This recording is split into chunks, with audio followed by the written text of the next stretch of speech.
Fellow Ambazonians, good morning, good afternoon, good evening across the globe. I come here today to wish you guys all a happy new year. And I want us to face the new year with all optimism. 2025 is a year of change. I call it the year where the rubber meets the road.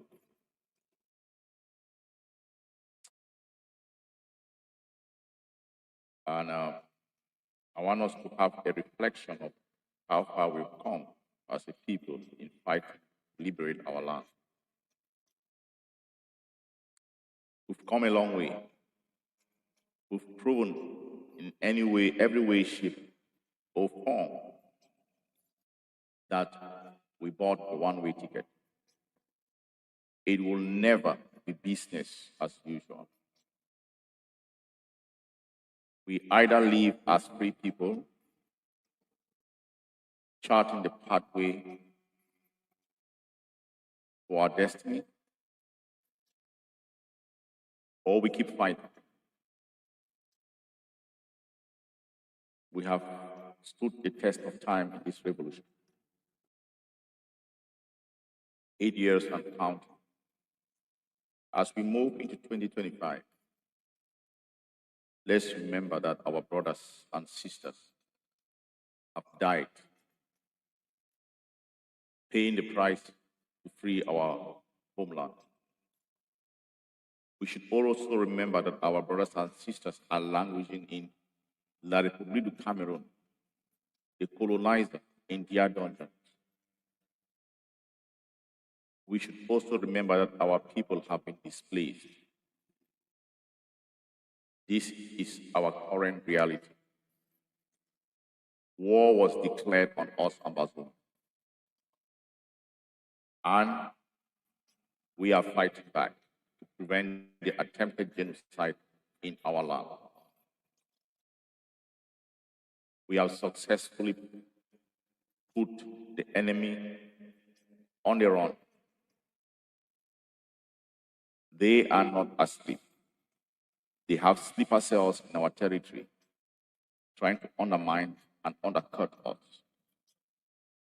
As we get into 2025, our primary duty as all committed Ambazonians, our primary duty to all nationalist fighters is to root out all the enemies amongst us. Our primary duty is to pull out all the enemy, the non-combatant enemy amongst us, and ensure that we treat them how they treat us in our land. We have to stay focused. We also understand that our president, Dr. Yabacho, is being held in the Norwegian dungeon. They are perpetrating human rights act on our president and on our country, Ambazonia.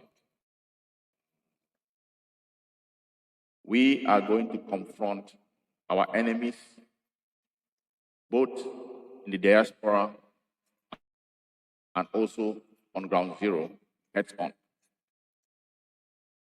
We will not be intimidated. We will not be bullied. We will not cower in fighting for the liberation of our people and preventing the attempted genocide of our people. Ambazonia has come to stay. We all must stay focused. As we move into 2025, I want our people to have a conversation with the man in the mirror and ask yourself, at this moment, this time, this era that we live, this year that we are stepping into, what is your purpose in life? As an Ambazonian, we all have one duty, a duty to free our homeland. a duty to free our motherland, Amazonia. Real compatriots,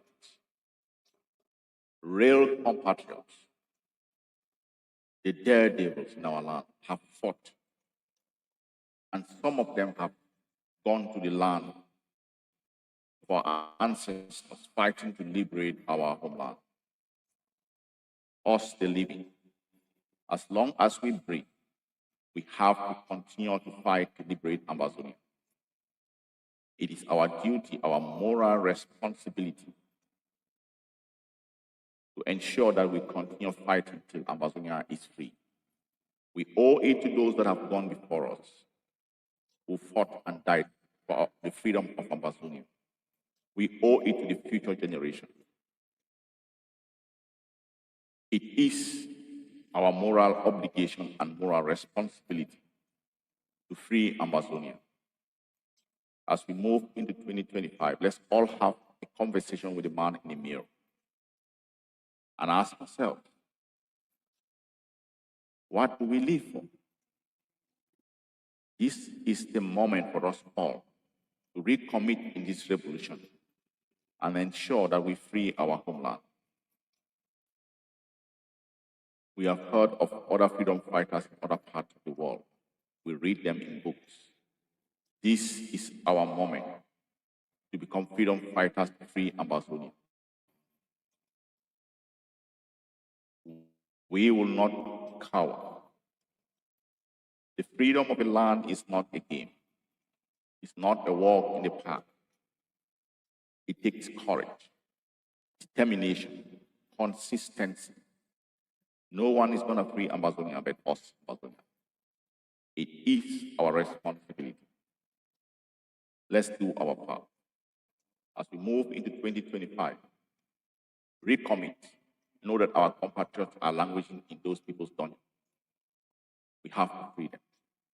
We have to release them from those dungeons. Recommit financially. Recommit in any way, shape, or form. Do your own part. We don't do it for praises. We do it as a moral responsibility and moral obligation. I want to bring out one thing. We hear that the Republic of Cameroon's attempt to continue to legalize the operation of our land by attempting to organize election in our land. One thing should be very clear. Anybody who participates in trying to legalize the operation of Amazonia, you are a traitor and you will be treated as such.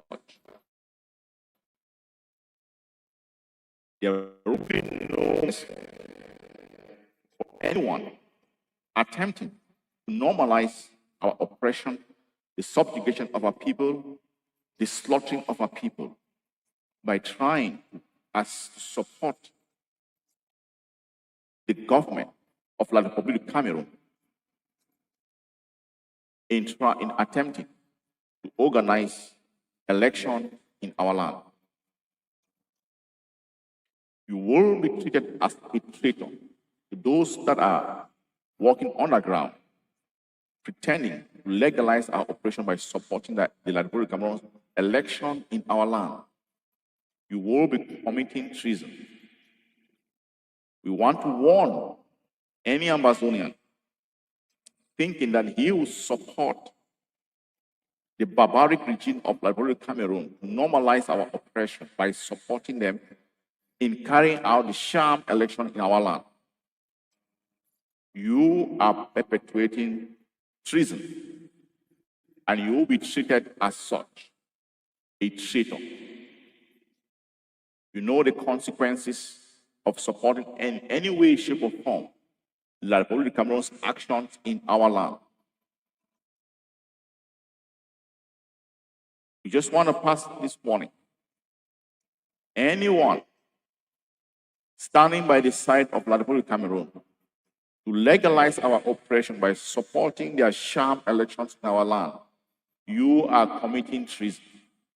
And you know the consequence of treason during war. We send this message to all our nationalist fighters. you pick anybody who is trying to assist the colonizing regime, the oppressor, in normalizing our oppression by supporting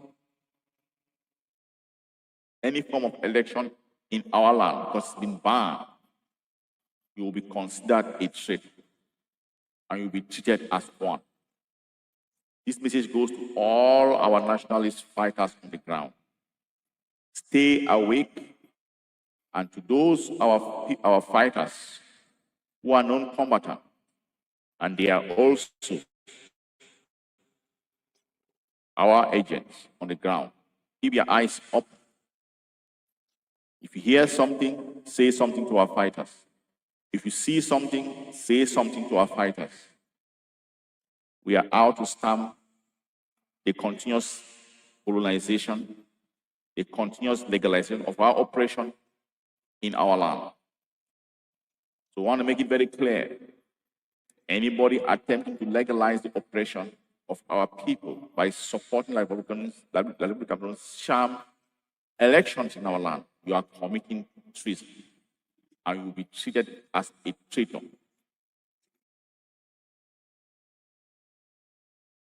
Lastly, as we move into 2025, let's remember, both in the diaspora and in ground zero, that we have to commit and start paying our liberation taxes. The liberation taxes has put a dent in on the enemy's front. It has supported our fighters in so many ways in fighting independently and ensuring that they put the enemy on the run. So as we move into 2025, let's start recommitting to pay our liberation taxes. Fellow ambassadors, like the president of the AGOVC has always told us, a liberation is not a walk in the park.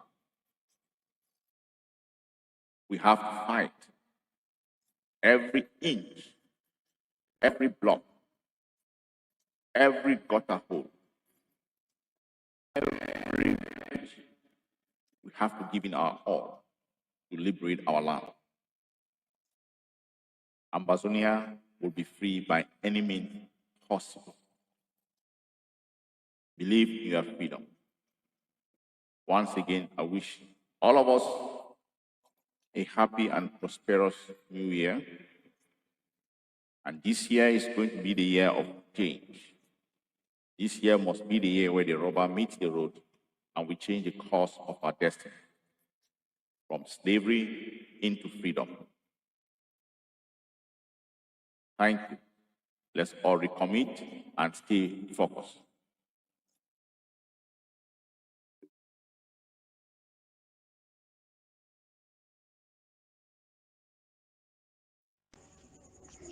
Today, the 1st of January 2025, this one, a Major General Sumanguru from the Great Store of Momo. Happy New Year for all Mami Papa Pekin sister the inside Ambazonia, home and abroad. So, it not be easy.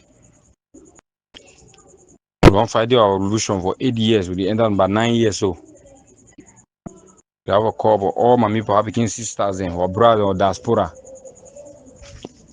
So, don't enter a new year. So, more to our grit. We try to see how we join our hands for free homeland. Because our brothers, activism, they want to go for una. I know to our blame una. Which way the lack for una. Now, because ignorant and lack of communication. When they give information and no one no get the right source for know what you is supposed to know for talk. Now just talk out of ignorance, but I know to blame una. I say appreciate una because it not be easy too. On our own way to that one, the raise my own small income too, for the support from away for ground. So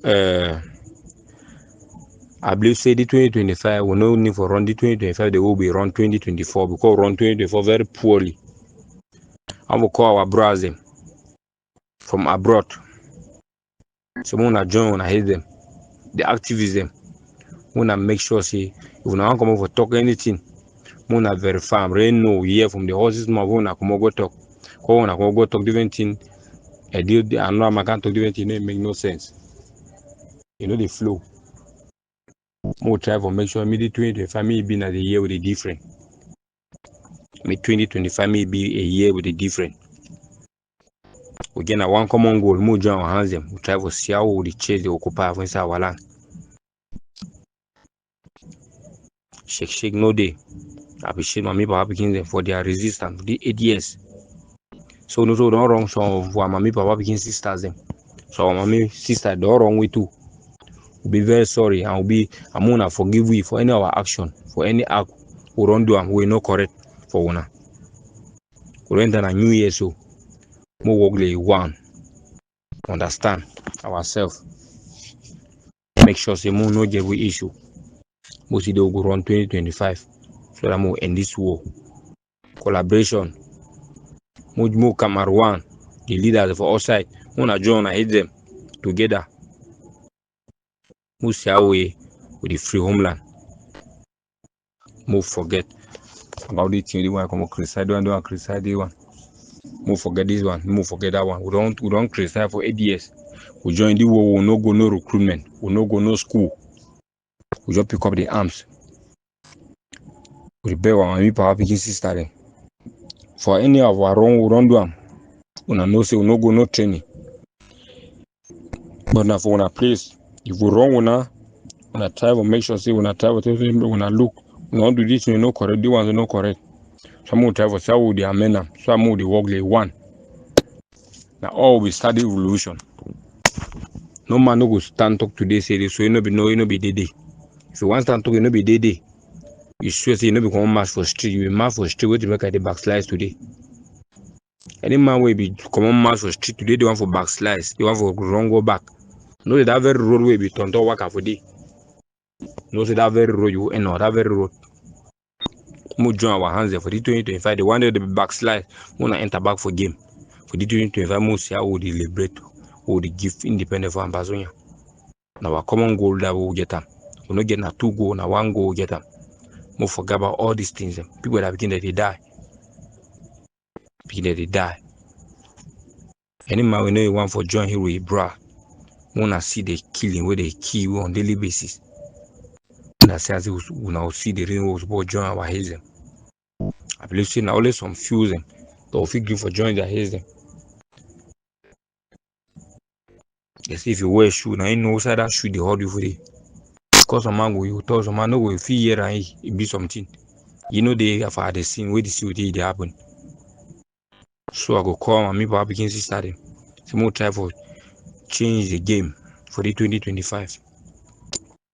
I wanna see particular that they talk the one particular for people of Momo. We don't see and say savior. That the killing that the killer machine that for inside Momo. You don't kill our youth. When we don't betray, where we see be a leader, where we see be a fighter. Any man will be what we the work and the worker they chase those people that they arrest them. They take and go lock and take to and they go kill them. I believe so all night now I see them. But nobody ever hear me when I come out talk, when I come out the ball now, all the active come out. And now I say no, they don't kill the one, they don't kill the one. So no, you don't hear one day.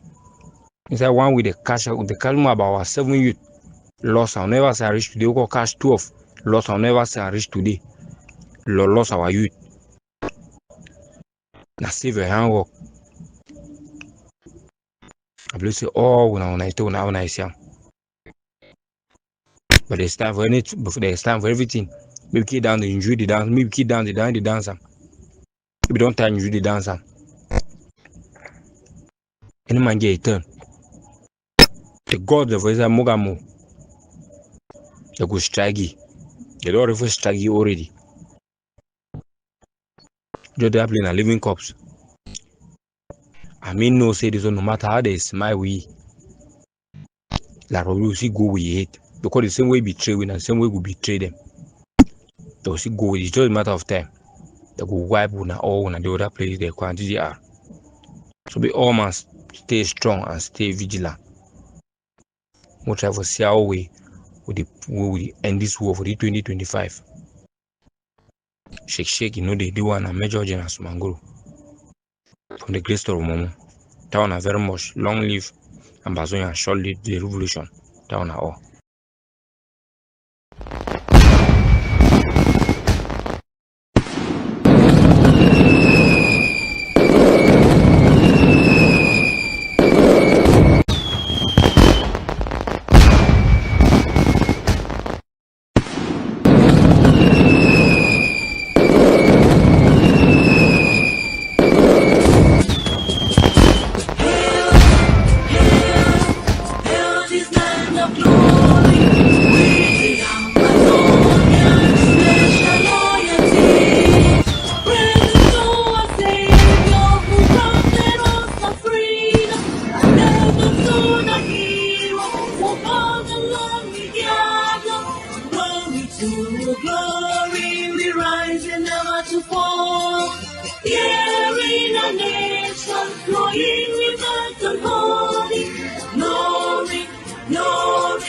Glory to the Father for making you a nation, a joy forevermore.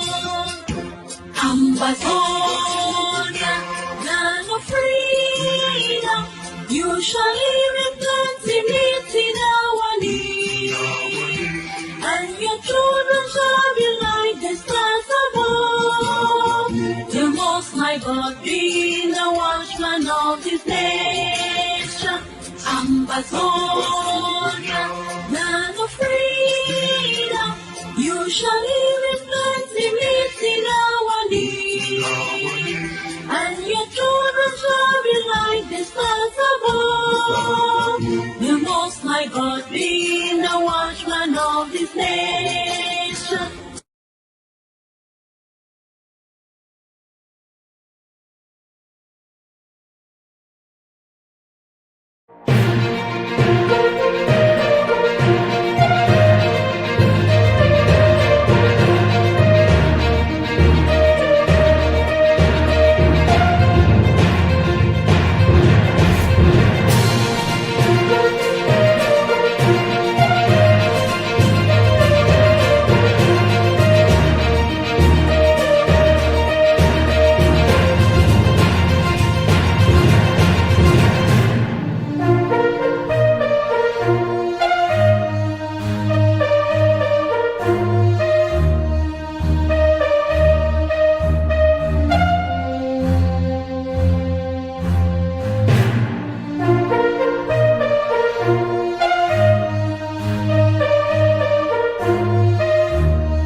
Good evening, good morning, good afternoon to you all. Allow me to use this opportunity to once again wish you and your family a very Merry Christmas and a prosperous New Year. I hope that during this time of love and celebration, you will extend a hand of kindness or a hand of fellowship to somebody in need, because that is what Christmas is all about. So, ladies and gentlemen, today we turn to our attention to one of the most brutal and neglected conflict of our time, the Ambazonian crisis, or the Southern Cameroon's crisis. For over 7 years, the people of Ambazonia have endured untold suffering at the hands of Cameroonian government, a regime that continues to act with impunity while the world looks or turn its face away from what is happening in Ambazonia. The facts are harrowing. Over 6,000, that is based on international human rights report, but based from eyewitness report and head count in the communities, we can tell you that over 30,000 people have been killed.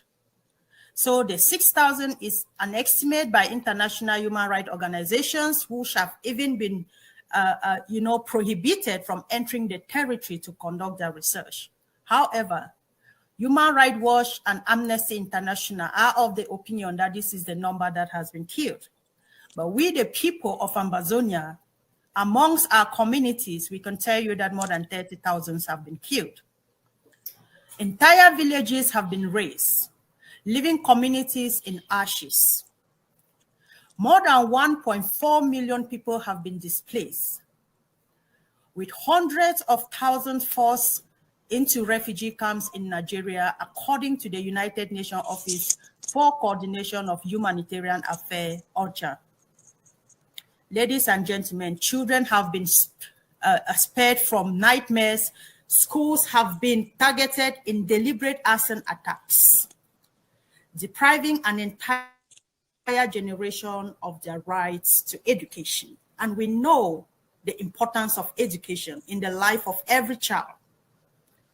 Hospitals have been burned, and medical workers have been harassed or killed, leaving the sick and wounded with nowhere to turn to. Hospitals have been militarized in Ambazonia. Healthcare workers have been harassed at point blank, harassing them and forcing them not to treat people who come in for medical attention. The Norwegian Refugee Council has named the Ambazonian crisis multiple times as the most neglected conflict in the world, and the war is remaining silent, doing nothing about all of these findings in Ambazonia. Ladies and gentlemen, the horrors do not stop there. Reports by BBC, Amnesty International, Human Rights Watch paint a chilling picture of arbitrary arrests, tortures, and forced disappearances happening within Ambazonia. Rape as a weapon in Ambazonia. Cameroon government uses sexual violence as a weapon of war. It has left women and girls traumatized for life. Children bearing children. They have used young men to rape their own mothers. The Committee Against Torture, that is a CAT committee that sat last in November, has documented systematic abuses, and yet Cameroon chairs the United Nations General Assembly and sits on the United Nations Human Rights Council. This is absurd and even unthinkable.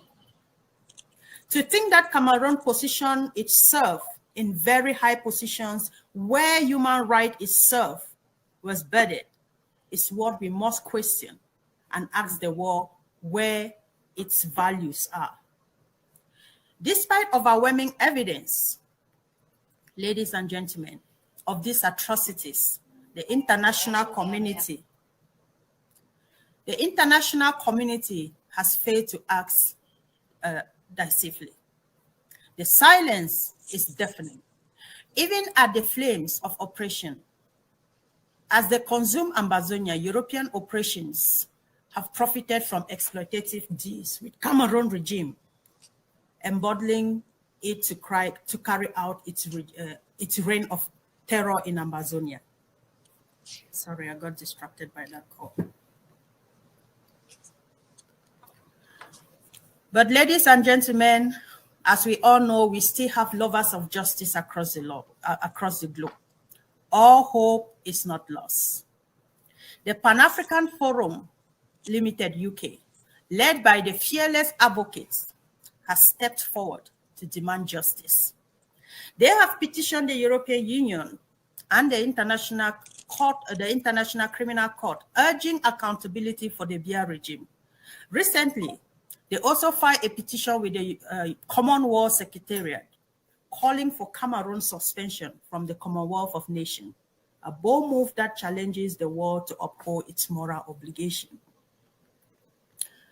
Again, ladies and gentlemen, today I am joined by Dr. David Masanga, an esteemed Pan-Africanist, a defender of human rights, and the chairperson of the Pan-African Forum Limited UK. Dr. Masanga is well known for his activism and mediation in African conflicts. He played a critical role in negotiating peace during the Lord Resistance Army conflict in Uganda, advocated for justice in the Kenyan-Somalia maritime border dispute, and supported Pan-African solution to African problems.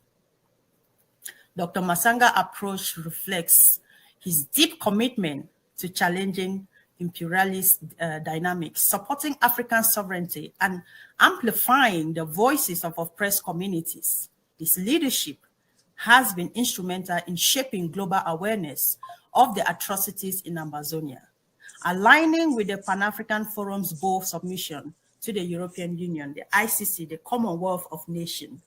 We have here with us Dr. Masanga. In the context of the Amazonian crisis, these submissions also bring to light the illegal arrest and detention of Dr. Cho Lucas Ayaba, the leader advocating for the Amazonian self-determination. By spotlighting Cameroon's systematic human rights violations, these actions are a significant step towards holding BIYA regime accountable and ensuring justice for victims in Amazonia.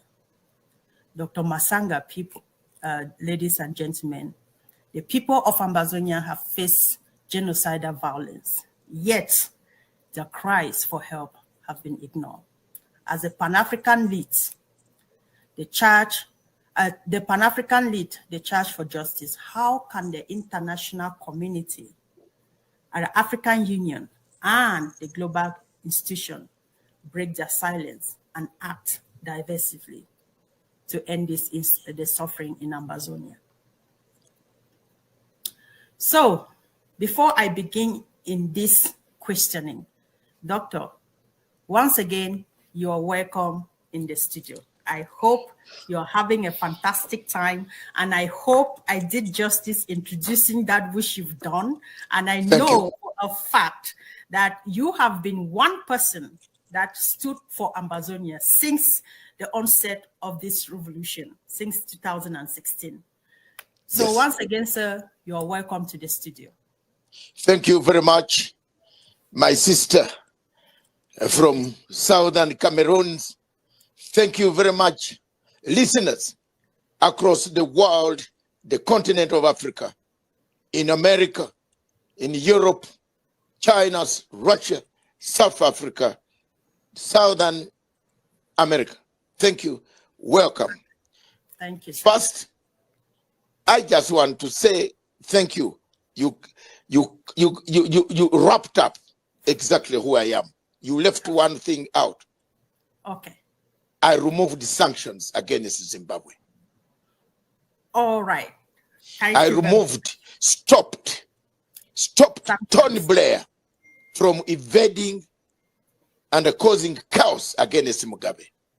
The only man in sub-Saharan Africa who went to the European Court of Justice, filed an application. Why? 27 judges should tell me why sanctions that were imposed on Zimbabwe in 2002 have never worked. When Catherine Bond, the British Baroness, a friend of mine, called me and said, let's sort this out of court. Because 27 judges were going to give me the verdict. I would have carried a lot of money. They suspended, they removed the sanctions on Zimbabwe ministers during Mugabe's time to fly into Europe, but not Mugabe and the wife. When they went back to Mugabe, Mugabe said, it's all right, I've traveled enough of the world. You have succeeded in filing these applications. Thank you, my brother. Let the ministers fly. Perfect. I have been involved in quite a number of things. I'm involved in the Biafran struggle against Muhammad Buhari I hate him. I don't like to see him. And if he ever steps in London again, I've filed and put an application in the old body seeking a summons for Muhammad Buhari to come and tell the judge in the United Kingdom why he has been killing people. Perfect. So he goes to Saudi Arabia instead for medical treatment. I have also placed a caveat for the first time. Let me tell you, the people of Southern Cameroon, it is me who placed a caveat against Paul Biya never to step in the United Kingdom again. If he comes, he will be on handcuffs. He will get his medical treatment on handcuffs. And let Paul Biya listen and watch me. I'm not using guns. I am using the brain. Let's fight. Bring your lawyers. Let's finish it. I studied the same subject, maybe to the last iota on planet Earth, and I'm ready to defend. In being Sunday, I want to give what gives me strength, the Bible. I quote the Bible, the letter of Paul to Philemon. Paul wrote to Philemon, chapter 1, Philemon 1, 1 to 15, or chapter, verse 15. Go and look at it. He said, he was taken as a slave, but he's your brother in Christ. Accommodate him. Bring him back. Those who read the Bible, open it up. That is why one person, whether one or two taken away from you, despite all these differences, I'm now meaning Dr. Ayaba, you have to come in and step in and bring him back. Read that verse. As Southern Cameroonians, never lose one person in a struggle and keep quiet. That's why for me, I am as a man who has attested, who can dismantle courts, who can dismantle ICC. I dismantled the ICC in from 2010. I have been against 2005. Okay. I've been against ICC. So, in the summary, that's what I am. Perfect. Thank you very much for bringing us that much clarity. And I am sure Ambazonians are so privileged and you know, humbled to have you to stand up for them, because not so many people are out there who are willing to stick their career, stick their reputation, stick everything for a people that is not even his own people or their own people. They've lost their humanity. So once again, I say thank you for joining me today in the studio to talk much on what has been happening in Ambazonia and why you have stepped in. So before we go in, sir, I would like to begin. How could you share with us what initially drew you to the Ambazonian crisis and led you to advocate for justice and accountability on such a global stage for the people of Ambazonia? Please talk to us freely. Yes. Thank you very much. 8 years ago, I opened up a television station in Kenya, Nairobi, called Punchline Africa Television. I think you know about it. I do. While I was doing my programs and investigative journalism and trying to overthrow Yahya Jammeh, I don't like dictators. I'm the one who overthrew Yahya Jammeh, brought him down. I have no mercy. I took my satellite systems into Senegal and the River Gambia in a hotel. He didn't know where I was because he closed all the television stations. Something cropped up in Southern Cameroon where they said people are not allowed to send the money home. Mr. Paul Biya cut off Western Union, where they said teachers, English teachers should speak French, magistrates should speak French. My God, I came across such a report. I put my investigators. I have several people that who work for me. At that time, I had like 46 people working for me worldwide. in my television station. I told 2 or 3 researchers to find out why is this guy stopping saying people should speak French before they are given services. That it drew me to something bigger. A demonstration started. People started saying no, they cannot. They are not going to go to school. People close schools. Paul Biya forced the people to go and speak French. Surely. So I went deeper. I looked at resolution 1608 of 1961, which had actually got a referendum. I found out that, oh my God, this is the good food I've been looking for. And I got it.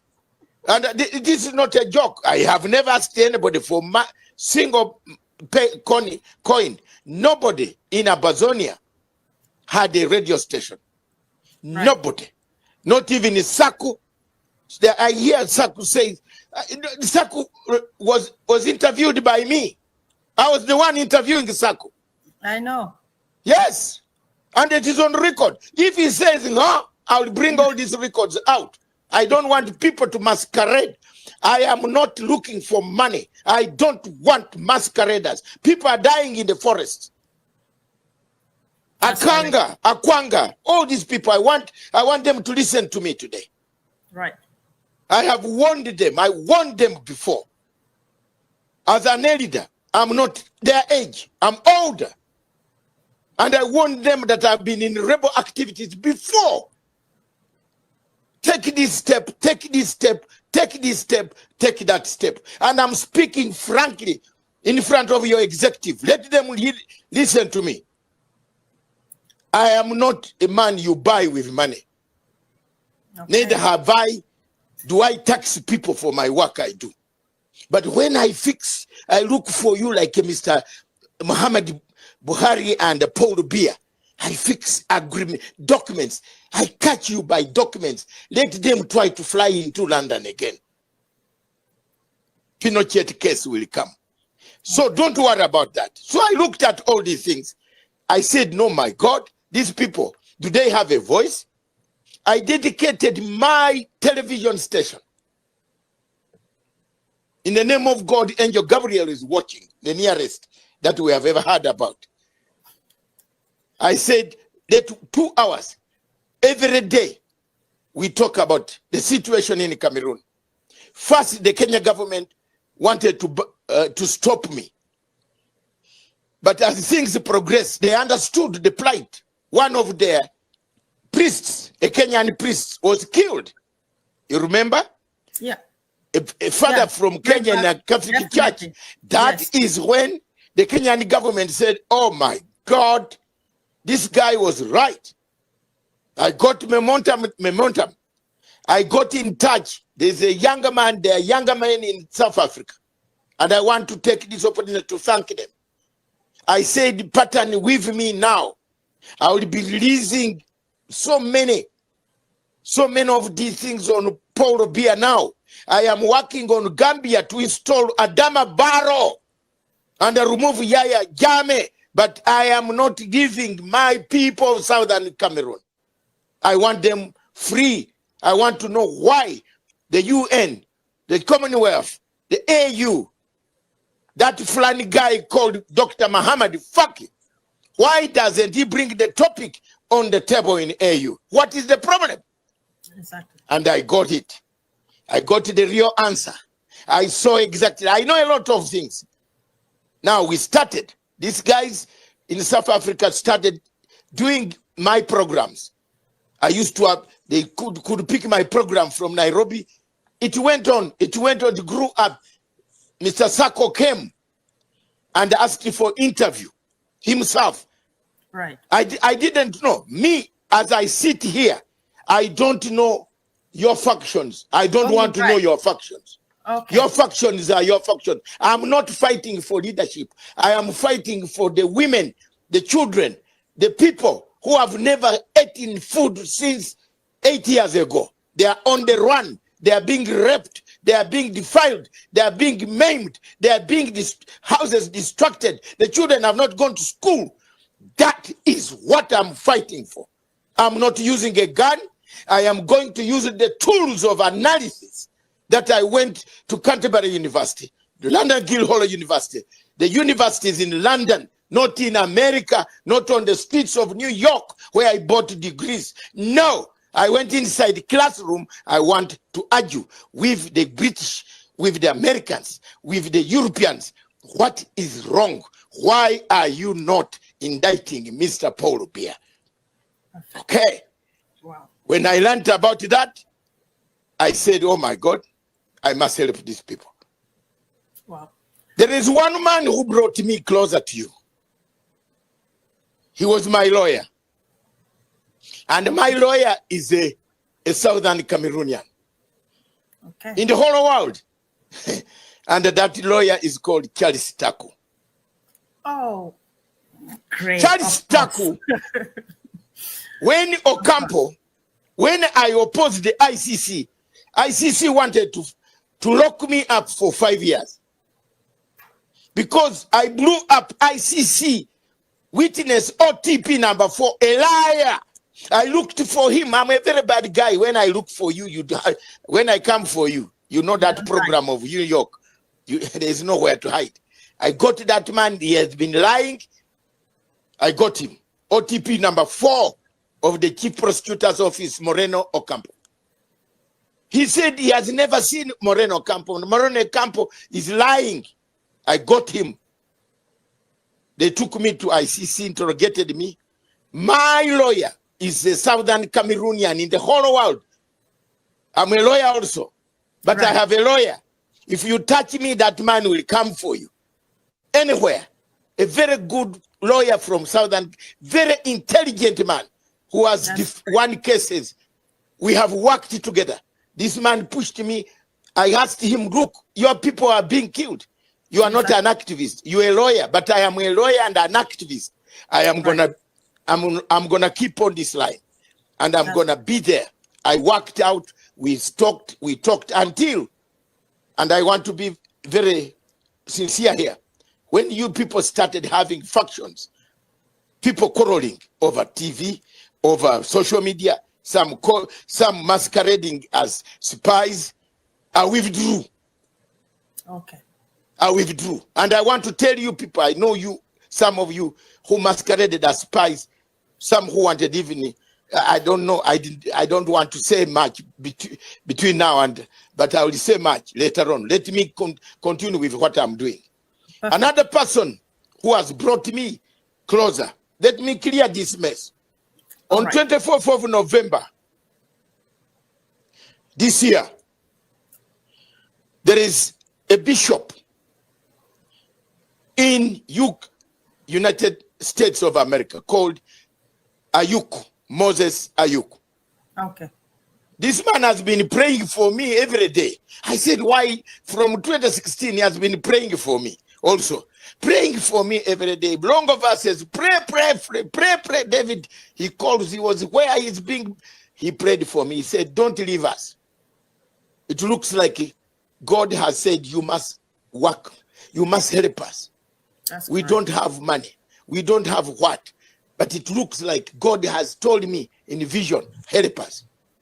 Give a credit to Bishop Moses Ayuk. And he knows who else. I don't want to say more than that. Yes, Ayuk, yes, Ayuk, Moses, and I looked at the situation currently. After a 2 years lapse of free, I gave up because of your divisions. People were this, people were that, another group that. In fact, all these things happening to Ayaba, it is your own internal problems there amongst you. You are the ones reporting. That's correct, sir. And we will come then, to that. As you come to that, let me tell you a point. 24th of November. I, not Saku, I know I worked with Karim Khan. Karim Khan was a lawyer of the suspects. I was the defender of the same suspects of Karim Khan was defending. We know each other. We have blood connections. We know each other for a long time, a period of over 10 years. On 24th of November, I said, no, enough is enough. Mr. Paul Biya has crossed the line. I got my documents, and anybody trying to masquerade that he filed his in 2020, then why did it wait for 4 years? Let him bring it here. Let's see the reasoning, the way you frame. I am an insider of that system. I know how they work. I framed my position of ICC very nicely. Perfect. That there is no room for Mr. Karim Khan. And I even told Mr. Karim Khan, you a British national, I will take you down to Belmarsh. That's right. If you don't go, in the name of God, I told him face to face, if you don't go this time, I will file a case in the oil belly that you are betting crimes and war crimes in Cameroon. The British will bring you down, you will be locked, and you will go and be with Taylor in Belmarsh. Thank you very much, sir. And so I'm happy that is why this current situation now, as far as the ICC, and I am not yet done, Mama. I am not yet done, Mr. Don't Paul be done, Bia. sir. Don't be done. Yes, We need you to I am not yet done. energized. There is something in weeks to come. You are gonna celebrate. You are gonna celebrate. I am on this one this time. Before Mr. God takes me or takes Mr. Paul Bia, one of us has to account for what is going on. Why do you kill people and then masquerade as a leader? That's right. And thank you very much for clearing the air on the issue of who submitted what at the level of the ICC. And actually, my interview today is not here to satisfy some naysayers about who did and who didn't do.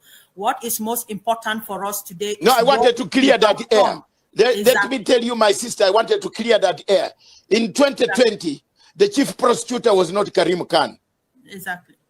It was a woman called, another dangerous woman whom I will be arresting very soon in London. She has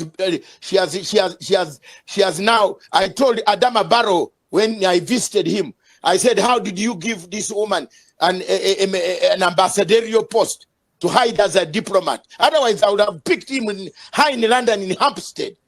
She's very bad. Besuda, Fatu. They all visited. They visited Paul Bia, receive presents. They don't charge the man. That is correct. That is 100%. That is the clarity. And that if you file yours in 2020, ask Besuda, mine was in 2024, actioned, and I have documents here, actioned with certificate. I am not bothered about and I'm not doing it for money. If you collected money from people that you are filing an application in ICC, oh my God, return it. Okay, thank you very much, sir. It's very important that these things are made clear to the public. And like I said, my focus on today's interview is not to satisfy anybody's egoism or trying to take credit for what they didn't do. I am more concerned on the action that you have taken and what it would do for Ambazonia and how it can impact the Ambazonian revolution and bring, solution to our people.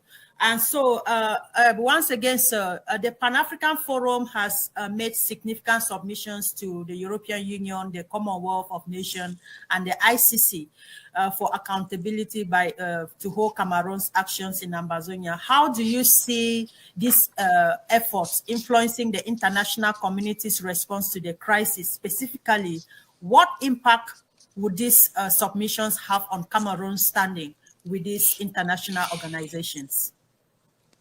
Thank you very much. Last week, on 10th, I submitted an application in the European Court of Justice of Human Rights, not European Court of Justice, and mark you, European Court of Human Rights. Yeah. ECH in Lux. Yeah. That is where I submitted my application. The application, 2 applications, they fall under Article 5, 6, 10, 13 of the European Court of Human Rights. Okay. These articles fall under the Geneva Convention, International Convention on Human Rights, arrest of people, detention without trial, activism, which is a law in Europe that you are allowed to advocate how it has been suppressed. At petition number 1, these are the following people who are in court. The applicant is myself, Pan-African Forum. I live in Croydon, Surrey, United Kingdom. All right. The respondents are the following.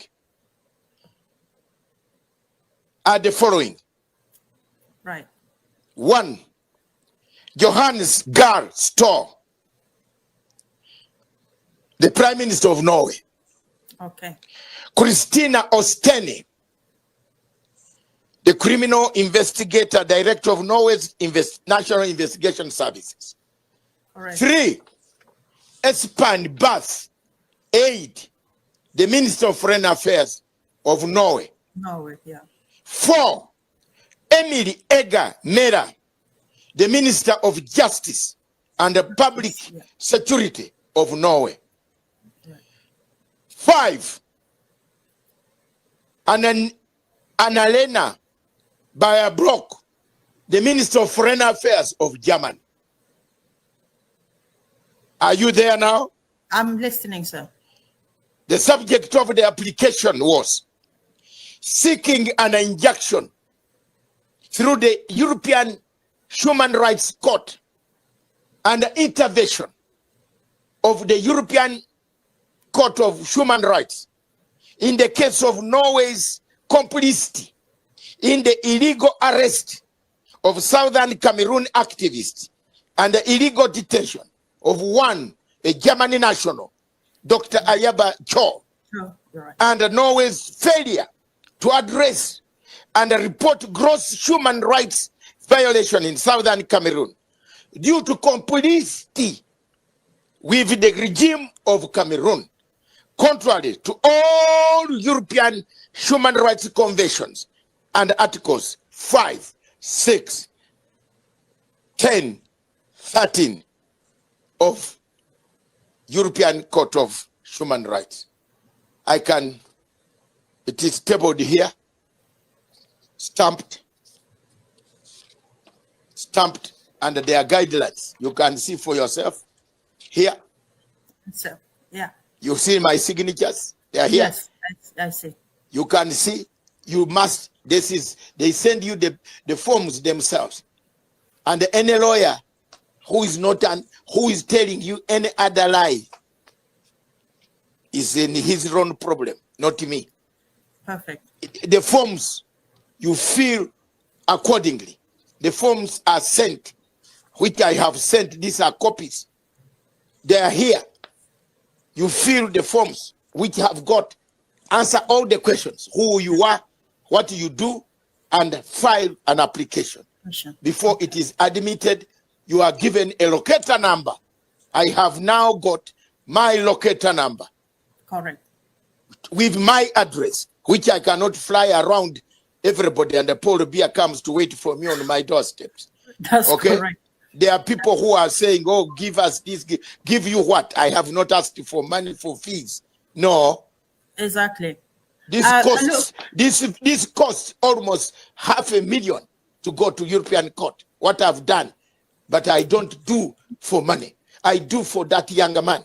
I call him younger man. I met them sometime, bounced into them somewhere in London. Right. With a man called Akanga.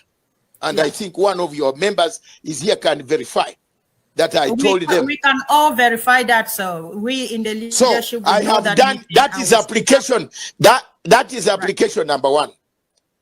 Don't, any lawyer must have strategy. That's true. Wait for another shocker. Application number 2. This is a shocker for you. You see, you people, when you allow these countries, this white Bazungu running around, threatening us, you can conquer them on law. Application number 2 is Right. Dr. David Matanga, the applicant of Pan-African Forum. Yeah. I live in Croydon, Surrey, London, United Kingdom. Respondent, the Kingdom of Norway, Correct. the Ministry of Justice of the Kingdom of Norway. Norway. Let me tell you why. Why? Tell us, sir. By European Union, and this is the application. Correct. Some people might think, oh, whoa. That I don't like the whoa in Africa. Howling must be accompanied by substance. That's what I read. Howling must be accompanied by substance. Stop howling. Let's have substance. Let me tell you, this application takes Norway to the European Court of Justice. The whole country, ministry, the whole government must come to the court. And guess what? It is here, stamped. Everything is here. And I choose Norway for the following. Norway's failure to raise a red flag. Are you hearing me?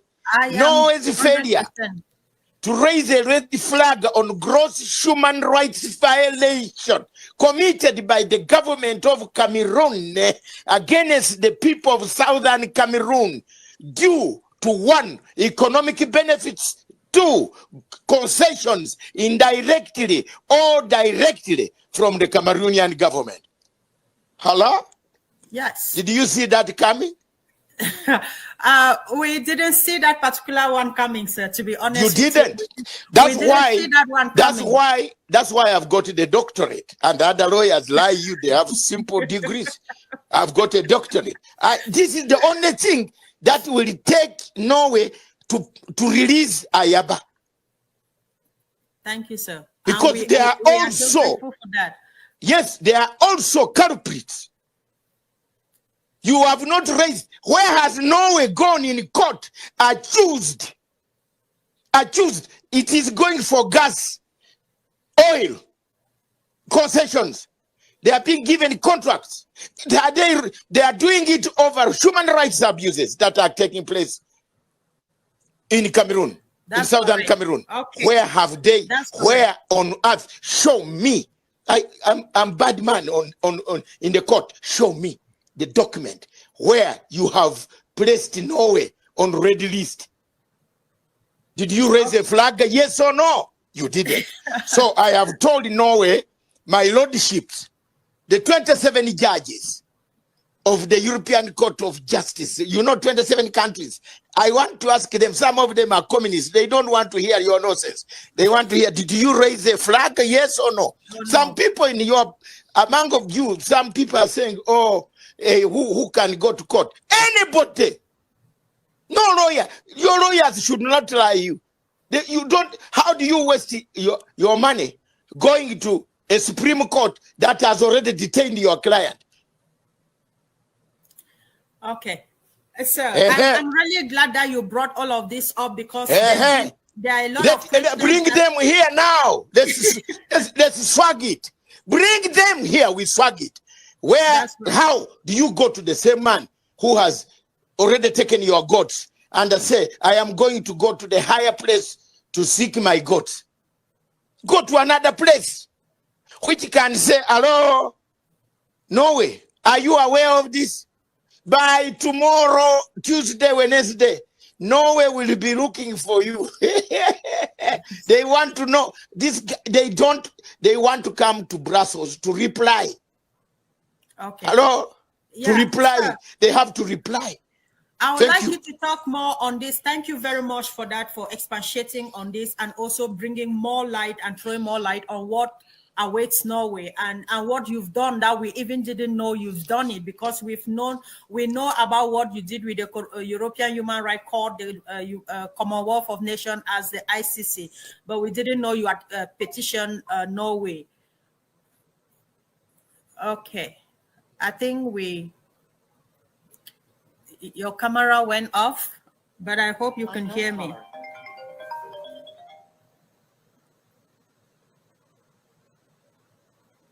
Can you hear me okay, sir?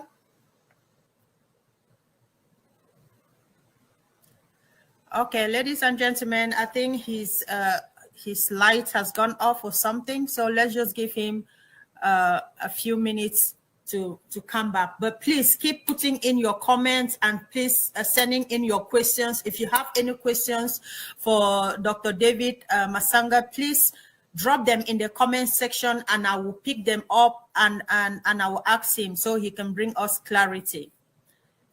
We just lost him there, but I'm sure he will come back and you can see the fire in him. So by all means, we have to have him back because we have so many questions to ask him and we are happy for what he has done so far. And we are delighted to know that there is somebody fighting for Ambazonia, but there is somebody fighting for our leader. So he's back. Thank you very much, Doc. We thought we've lost you there, but no. Yes. Imperialists are now panicking. Norway is panicking now because they didn't know that this was coming. They didn't know that it was coming, but unfortunately for them, you've said they are concentrated. The other first application is seeking an injunction in the court, and I've laid reasons, 27 pages of reasons, right, attached annexes.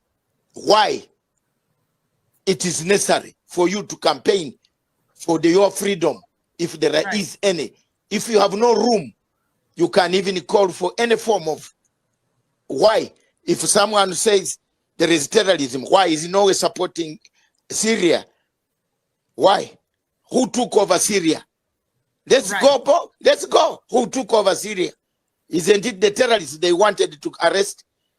Why do you hold a person who is simply saying you are not even raising a red flag, but you are keeping us quiet?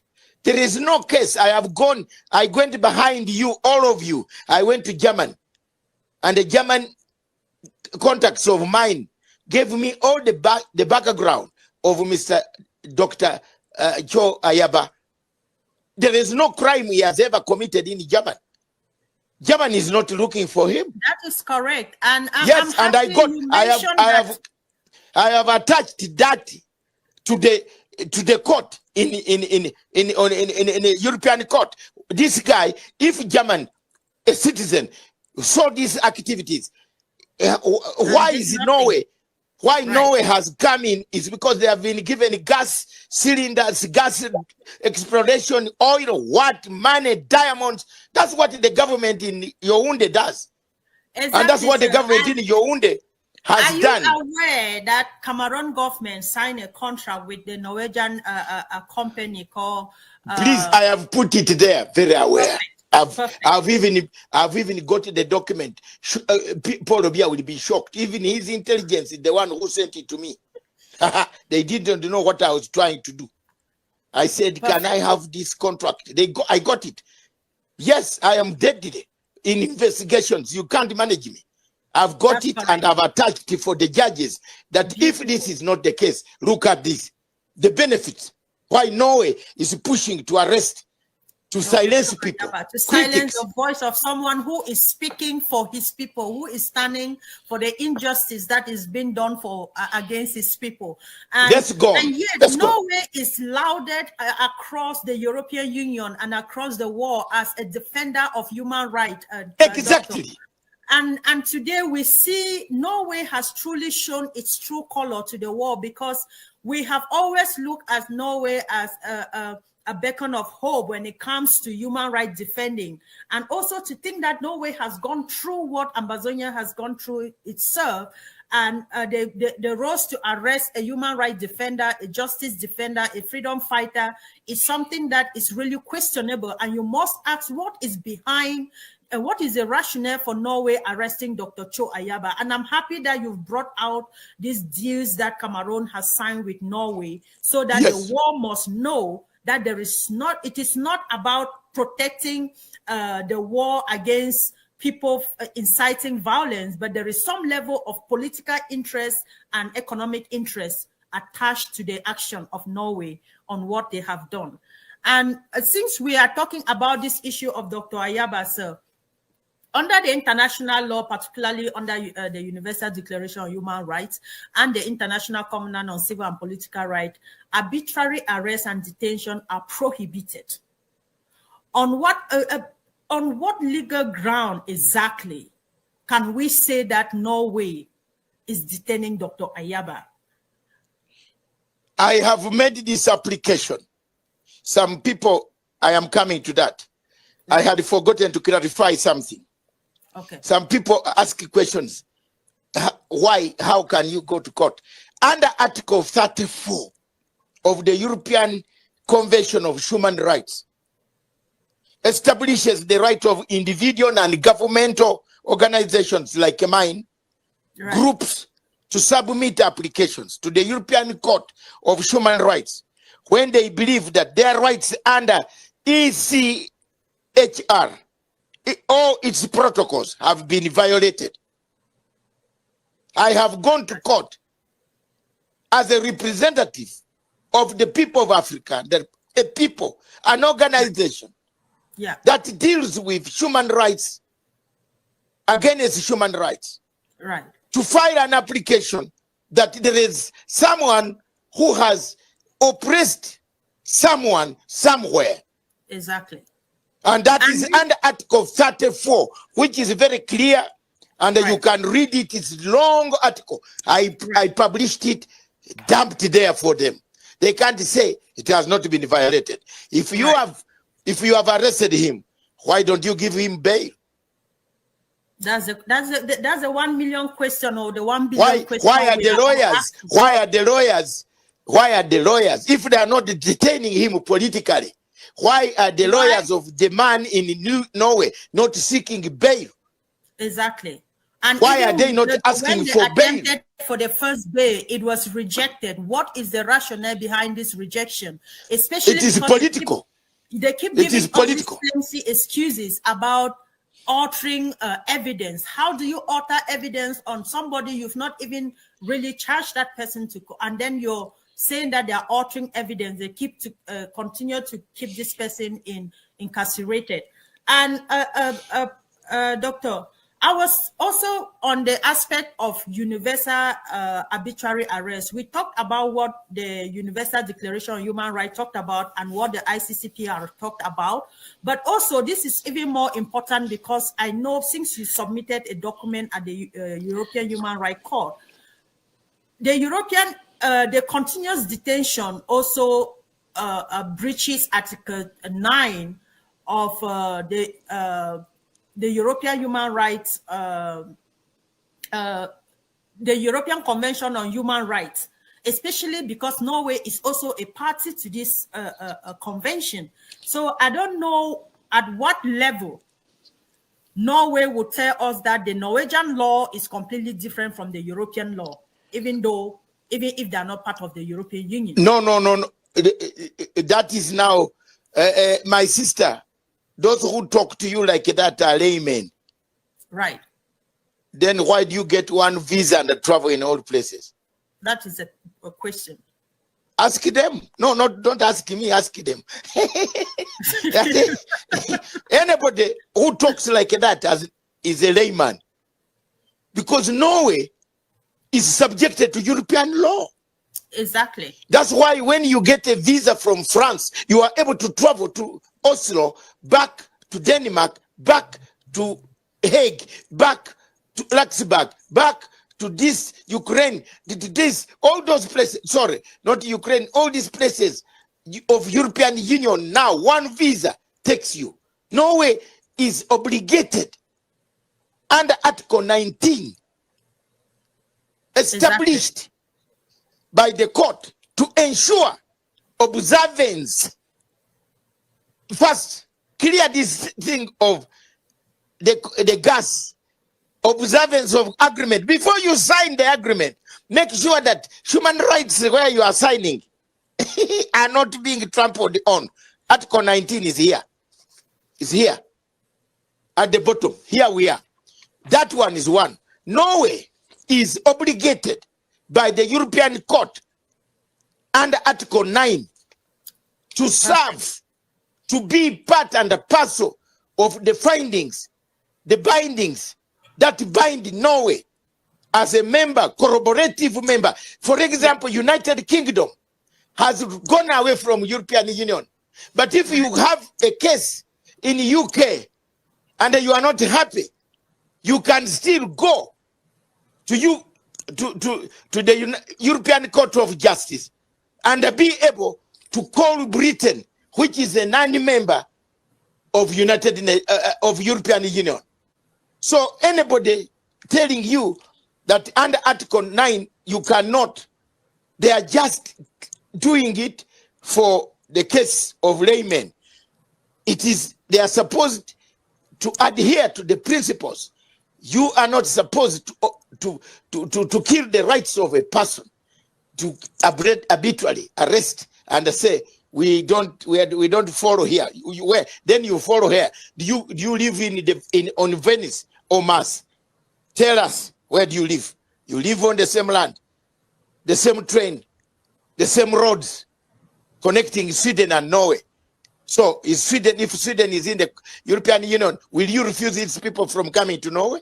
That's right. So there we are. Any more questions? Go ahead with your questions. Yes, sir. I'm just, because on this issue of Dr. Cho Ayaba, there's been a lot of concern that is rising, especially because most people look at Norway to be in the heart of Europe and is abide by European Union laws or by European standard laws that we've been preached to. We've been told human rights, we must hold value to human rights, we must promote and protect human rights. But at the same time, they are they breach all of these lay down principles that they put and they preach and force them down the throat of others, but they are the first persons that violate it. We are seeing how Norway is violating different international human rights law articles when it comes to the arrest and detention of Dr. Cho Lucas Ayaba. We've seen where the Universal Declaration of Human Rights comes in on arbitrary detention and searches of home under the ICCPR and many of these articles, and yet we are here clamoring for human right that is protected against some people, and yet it is not protected against others. So again, I want to ask you this: what can be done apart from the submission that you have put in to hold Norway accountable for this? Because we know that several searches have been done, many things have been done, and yet there is no evidence against him yet, and yet they still hold him down without any, no bail. What can be done for him to actually be released? Because for Norway to hold its own part of the bargain by respecting these human rights that he's a European citizen. His rights cannot just be violated like that. Ma'am, why did I file 2 applications? Am I not clever? 2 applications. 2. 1, my sister, the first application is seeking an injection. Can I read it for you? Go ahead, viewers, give the part just a summary of it, because I know I am not reading all of it. Of course, I am not. But the first application is to seek an injection.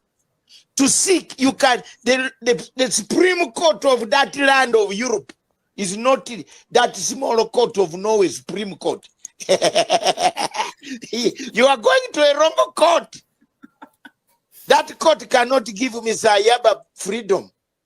Right. Whoever is telling you that is misleading you.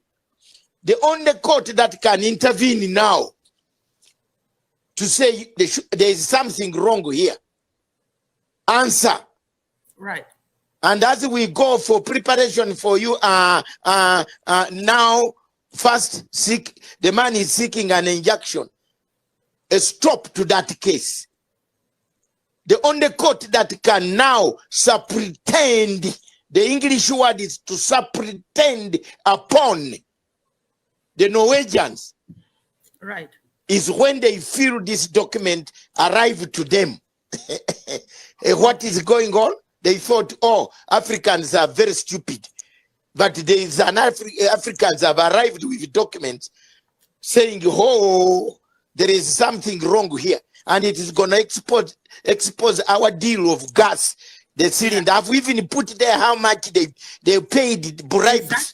Exactly. No, bribes. I have exaggerated by saying bribes. How they paid bribes to people.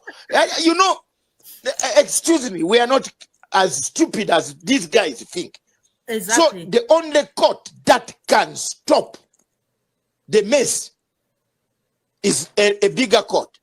Okay. Otherwise, that court of Supreme Court, believe me or not, is going to say the lower court is right. Is Mr. Ayaba a flight risk? No. Okay. Release him and tell the German government that that man should not leave Germany. Detain him. Detain his passport so that he doesn't travel, but have freedom for him to exercise his rights. Right. You can investigate without him having a passport seated there. Why are you not taking his passport? That's already a violation of human rights under Article 6 and Article 13. It says right to any remedy. He has a right to remedy. Right. Article 5 says he has a right, provides for everyone to have a right to liberty, security, to have a right to bail. You don't refuse somebody's bail because you think in Europe, in Africa, he could go to River Nile or River Gabon or River Zambezi or River Congo and hide and say he died. But in Europe, you know where he has gone, especially Norway. History. Yes, especially Norway. Norway people are very few, 4 million people. You can know who is who in Norway. Prisons are empty.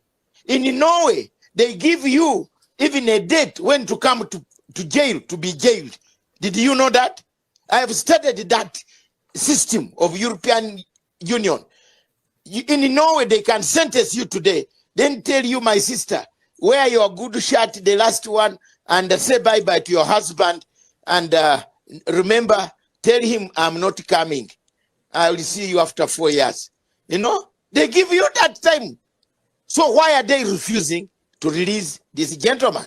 And it's appalling to even know that even at this level, there is a lot of restriction as to what can be said and what cannot be said by his own lawyer and even his family. So it's a very delicate situation. Because and they, do you know why they are restricting? Coming up. Do you know why they are restricting you? Do you know why? No, sir. Tell us. Tell Ambazonians. It's political. Right. This application has touched them. You will see. They will release him. They don't want this to flow. They don't want the judges to see all these gas agreements. Oh, they don't want they don't want their dirty lenience to be to be shown to the public. That is what we should have done. That is what we should have done. Yes, we should have done that long time ago. And I say, don't waste time that way. Let's go here and ask them, why are you not giving the man bail? Exactly. Even in London, if you arrest Dr. Matsanga in London now, irrespective of what the crime is. Yes. Right. Yes. The judge will say, has been his good background. He has been a good man with 8 good children, well grown up and well mannered. Let him go home and we shall come back. That don't approach this place. Don't go here. Sit home. And there's been a lot of questions coming up on the issue of indictment, like, repatriation, that they can, they can send him back home, To send him home once you get a nationality. Are people mad? These are your political opponents who are doing so. How can you say send him home where? The man has a German passport. Exactly. Once you get in the law, have you read your law in this Republica? The Republican passport, once you have it, and you get another nationality, you are no longer, you can't, it doesn't, so send him where to be charged, where, for what, and what, how? You know, so this is because a lot of people are questioning that Europe is known for its values for human rights. If they can violate your rights to freedom of speech, right to detention, they hold you arbitrary, then the principle of non-refoulement can also be violated. So this is what the concerns are rising. Because if you can violate a valuable principle as that of freedom of speech, then we can also question how much percentage do we have for them not to violate the principle of non-refoulement. And non-refoulement would be violated if we had not gone to Europe. This is the savior for you. Ma'am, can you look at me? Let me take off the glasses. If you continue with that Supreme Court, what you are saying you are waiting for something in the Supreme Court, they will take him at night, dump him in your Yaoundé. That's right. I'm telling you. That's right. Okay. If they can find Umar Diko, if the British can look for Umar Diko, you remember Umar Diko, whom Buhari wanted to kidnap and put in a coffin? Right. They looked for him until they found him in a coffin in Stansted Airport, ready to be taken. They removed him. Nobody can do that in Europe. Norway cannot afford. It will be banned. Even if they will ban him, they will ban him. They will ban them from anything. They can't. But why they are stopping you not to talk about the case? They want to harass you. They want to scare you. While you are being scared, still crying, one morning you will go to that court, you will not find Ayaba. That's correct. That is correct. And this is why we are having this kind of conversations, and we are having people like you speak up, because the more we have voices out there speaking, it would deter them from doing the unthinkable, because we know how Cameroon operates. It's known for hunting its prey, and it's known for killing them, collaborating and giving whatever that needs to be given to make sure that they achieve their agenda. But we know that this will not be the case of Dr. Ayaba. Sir, given that Cameroon's current status as a member of the United Nations General Assembly and the Human Rights Council, what are the implications of these international platforms continuing to grant Cameroon such status while it is involved in widespread human rights violations in Ambazonia? How can the submissions challenge their status at this level? The submissions are criminal. The submissions about the status are challengeable in another court. Right. That's why I'm telling you, wait and see. Right. There is no sleeping. I am not sleeping. This man is not sleeping. Right. I am a man who is not awake. Who is awake until this is solved. You either release this guy on bail, or we go ahead. We go ahead. There are so many channels. That one of Cameroon being in the United Nations is one of the most ineffective situations, because you Southern Cameroonians and the Cameroonians themselves and the African Union are not united. It should have gone already somewhere else, that these guys, if we can stop North Korea coming to UN, what is difficult? Trump has come back. You remember towards the end of Trump's administration, he was going to put a no-fly zone over, you remember? Exactly. And Mr. Paul Biya, be warned, by next year, there will be no fly zone over that area where you are killing people. That's right. Some of us worked with Susie Willis, Matanga and Willis. Paul Biya, don't threaten people. This, we shall get you. I'm telling you, we are going to get you on something small. Try. No, this Paul Biya threatens people. Can you, Mr. Paul Biya, have a plane and come to Heathrow? Come to Heathrow. Come to Israel Airport. The question, No, wait, my sister. right. You people in Southern Cameroon have been threatened too much. Please, Your Excellency, your medicine is in a hospital in Charing Cross. Can you come? And come with your wife. And a mad daughter included. No, daughter, children. We need the wife. Come with mommy, and you will see the fire. You step at that Israel, you will not go back. I've laid paperwork there. You have been joking. Come pass through London. Enough is enough. You people, some of us have been working tirelessly to make sure that Africa becomes a better place. We are beggars, but we are not beggars before God, before the eyes of God. That's why I told you, read Philemon, Paul's letter to Philemon.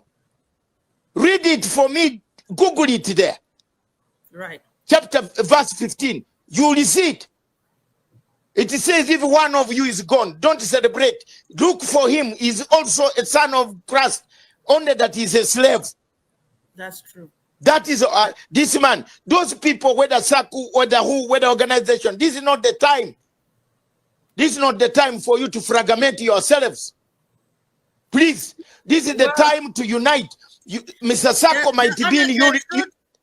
The truth is that when it comes to the Amazonian revolution, we have people who genuinely fight for this struggle, and we have those that have been sold or have been bought, and they still posture themselves as people fighting for the struggle. So you must be able, I hope that you can find a way to draw a line between those people who still come out to posture themselves as fighters in the Amazonian revolution, whereas they are just fighting and propagating the agenda of La République du Cameroon. There is a difference with those people, and genuine Amazonian fighters and groups, we always collaborate. There is just this narrative that there is a lot of division. Indeed there is, but these are the people, the ones for this division are the ones that have been paid by La République. They just go out there and set in confusion and let the world think that we are too divided, but we are not. When it comes to what concerns Ambazonia, I can promise you that you will see Ambazonians turn up, just like they turn up in Canada.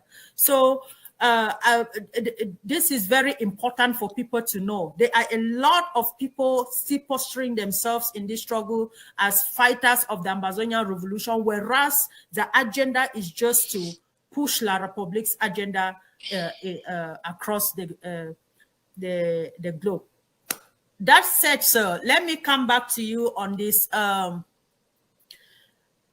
The Pan-African Forum submission connects broader Pan-Africanist goals of justice and sovereignty in Africa. This is what you've always stood for and you fought for in your career over many years.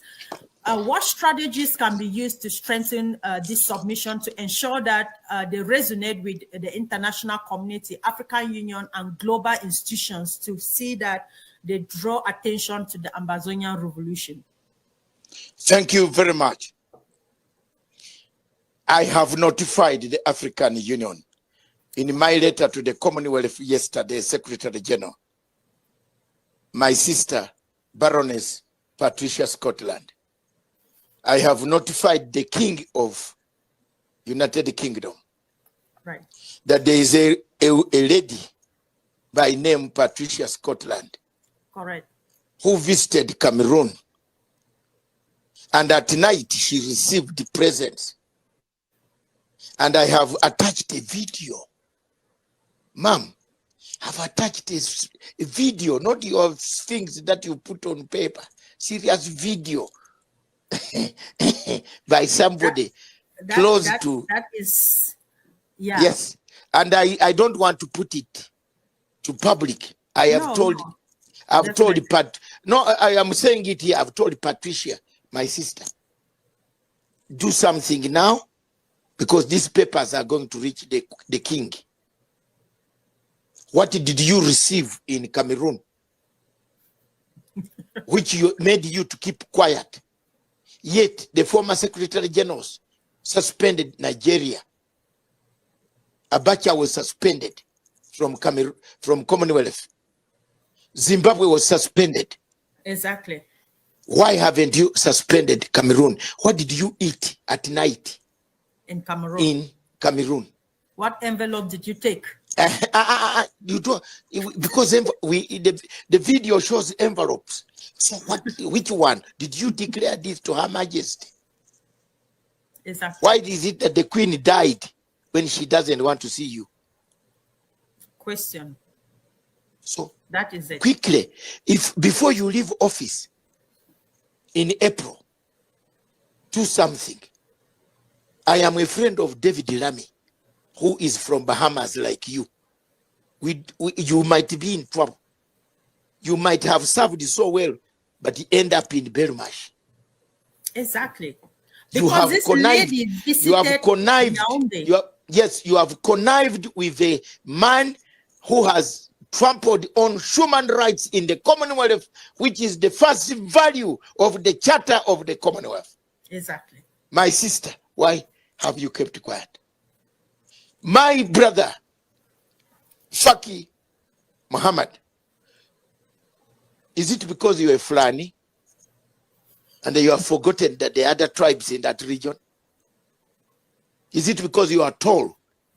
Is it because you destroyed Idris? You connived with rebels to kill Idris? I'm honest, man. I'm very deadly. I face it as it is. Oh, you see, the chairperson of African Union calls the rebels who killed Idris to Qatar. Is it the same he has done with Cameroon? What was he given in Cameroon that has kept his mouth very shut? Completely shut with gum. This gum, there is a glue.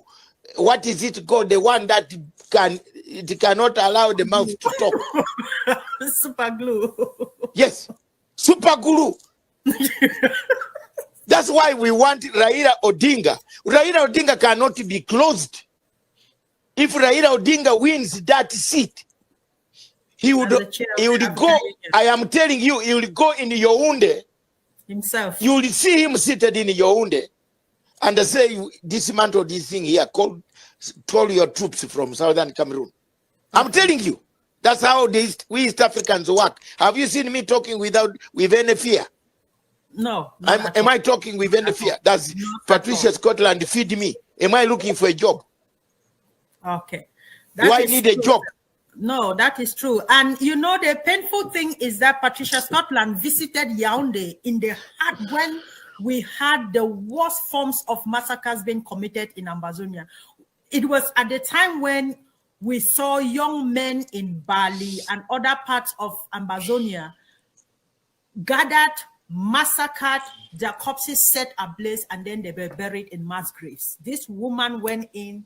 We saw with all the hope, with protests, Ambazonians in the UK rose, went in front of the Commonwealth, hoping that when she goes in, there will be some level of internationalization of the Ambazonian struggle, and there will be some level of suspension on Cameroon. But this woman came back, and that was the last of it.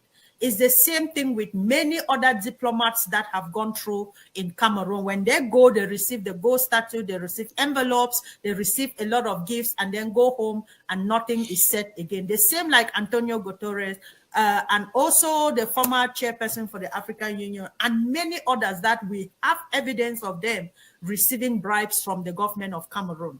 And I'm happy that we are having this conversation, but talking about the African Union and the people on Africa.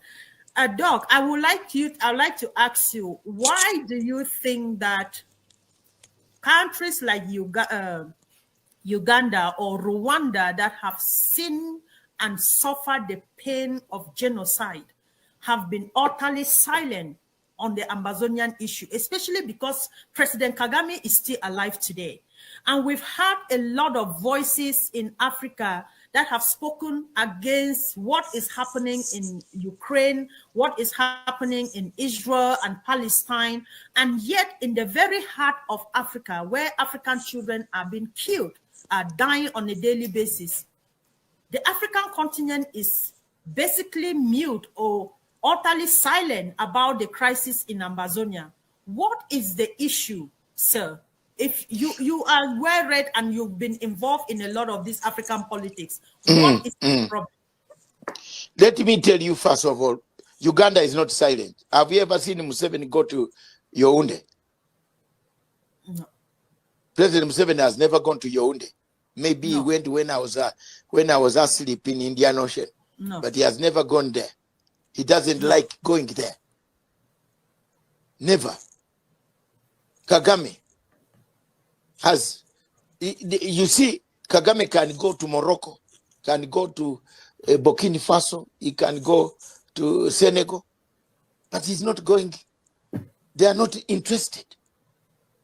Because, look, this is purely a government that still thinks of colonial mind, that Mr. Paul Biya is colonized to the level that he can attend a quick meeting in Paris, but not attend African Union. That's right. Have you ever seen Paul Biya in African Union? No, we've not. He fears. I've not He read thinks, of it. I've not seen it. yes, he thinks that they will arrest him there. No, Mr. Paul Biya, I'm in Britain. This is where I've put the papers for you. Try to pass here for medicine. You know, it can cure a bit of your problems. Pass here in Heathrow, Charing Cross Hospital in London. I'll get you. We shall give you medicine. That is what this. That's why African Union is silent. No motion, no agenda, no tabling. There is no record at all about what has happened in Amazonia. Because Amazonian in Southern Cameroon, they pay money to the chairperson who is a Yoruba. That Yoruba chairman of peace and security. Yeah. Ayodele, you know him. Yes. The chairman of peace and security, who is supposed to gather this information. Yoruba like money like hell, like Obasanjo. Obasanjo and the money. You cannot put me together with Obasanjo in one plane we sit. I'll get out, or I'll jump out so that God can kill me quickly. I can't sit in the same plane, because what I've suffered with Obasanjo when we are doing this peace process of Congo embarrassed me. So there is no peace process that Mr. Obasanjo does if it doesn't have money. The same thing has gone to Yoruba man who is in African Union, Ambassador someone, and Doreen. Yeah. That guy cannot file an application, cannot even say, bring the agenda, and we put it on agenda. No way. They have been paid. Okay. So it's unfortunate, to be honest, to think that African leaders are quick to talk about what happens in Europe. They are quick to petition the ICC for what is happening outside of the continent, and yet, especially like somebody like Cyril Ramaphosa, who is a South African's president, and South Africa that went through apartheid, considering that the whole of Africa rose when South Africa was suffering, to support South Africa, and then leaders of this day in South Africa see what is happening in Africa, and yet they stay silent. But I still question the fact, because you are an African, you saw what was happening to an African nation and to people that are your people, and you decided to take an action to submit write submissions to the European Human Rights Courts and the ICC, and also the Commonwealth of Nations and many others, the Norwegian government. We have heard people like PLO Lumumba speak about the Amazonian struggle. We've also, may he so rest in peace, J.J. Rawlings of Ghana spoke so, bitterly about the Amazonian struggle. But we've not seen that an advocate like yourself, or a Pan-Africanist like yourself, like people like Julius Malema, who talk a lot about African unity and African standing together, to even talk about this struggle. And we are wondering, when it comes to African unity and African liberation, does it end at the borders of Amazonia, or what could possibly be? Let's forget about government. What about human rights defenders like yourself, sir? What could be the problem? Is this just political The problem, or what? The problem is this. my sister, look at my eyes. I filed this application pro bono. Right. Pro bono. And your executive are here. These applications are paid money. Are paid. You pay. Once you get the locator, you have to pay according to the bundles. I filed them pro bono. Other people ask for money. The people you are mentioning, they want money. You try them to call them for an interview with your television. They will ask you how much per hour. PLO will ask you for money. He's my friend. He can't speak at the conference without money. You pay for his hotel. And Matanga, you ask me to go and speak in Ghana.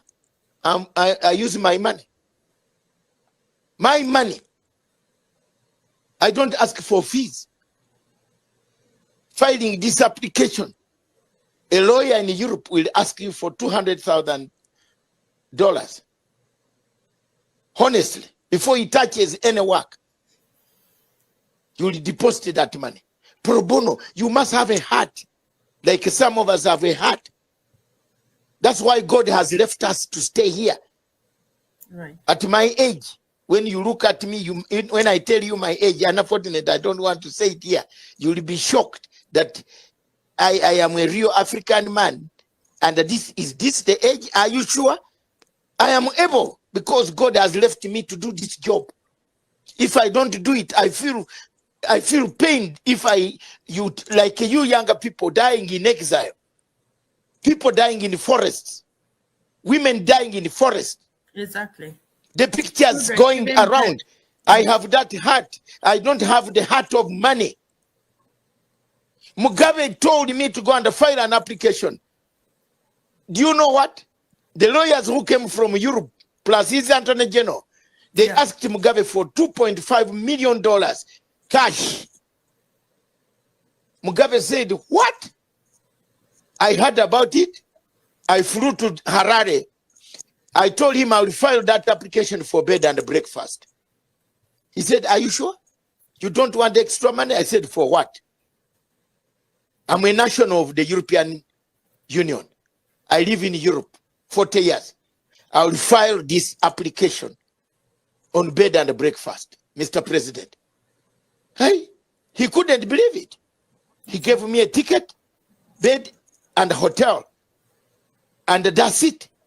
When I came back, when it had been filed with all my documents, he said he wants to give me something. I said, no, it's okay. Keep it to the hospital, in the Paranyata hospital in Harare. Okay. I have 8 children, they work. If I have no money, I'll ask one of them to help me. But I cannot tax on behalf of those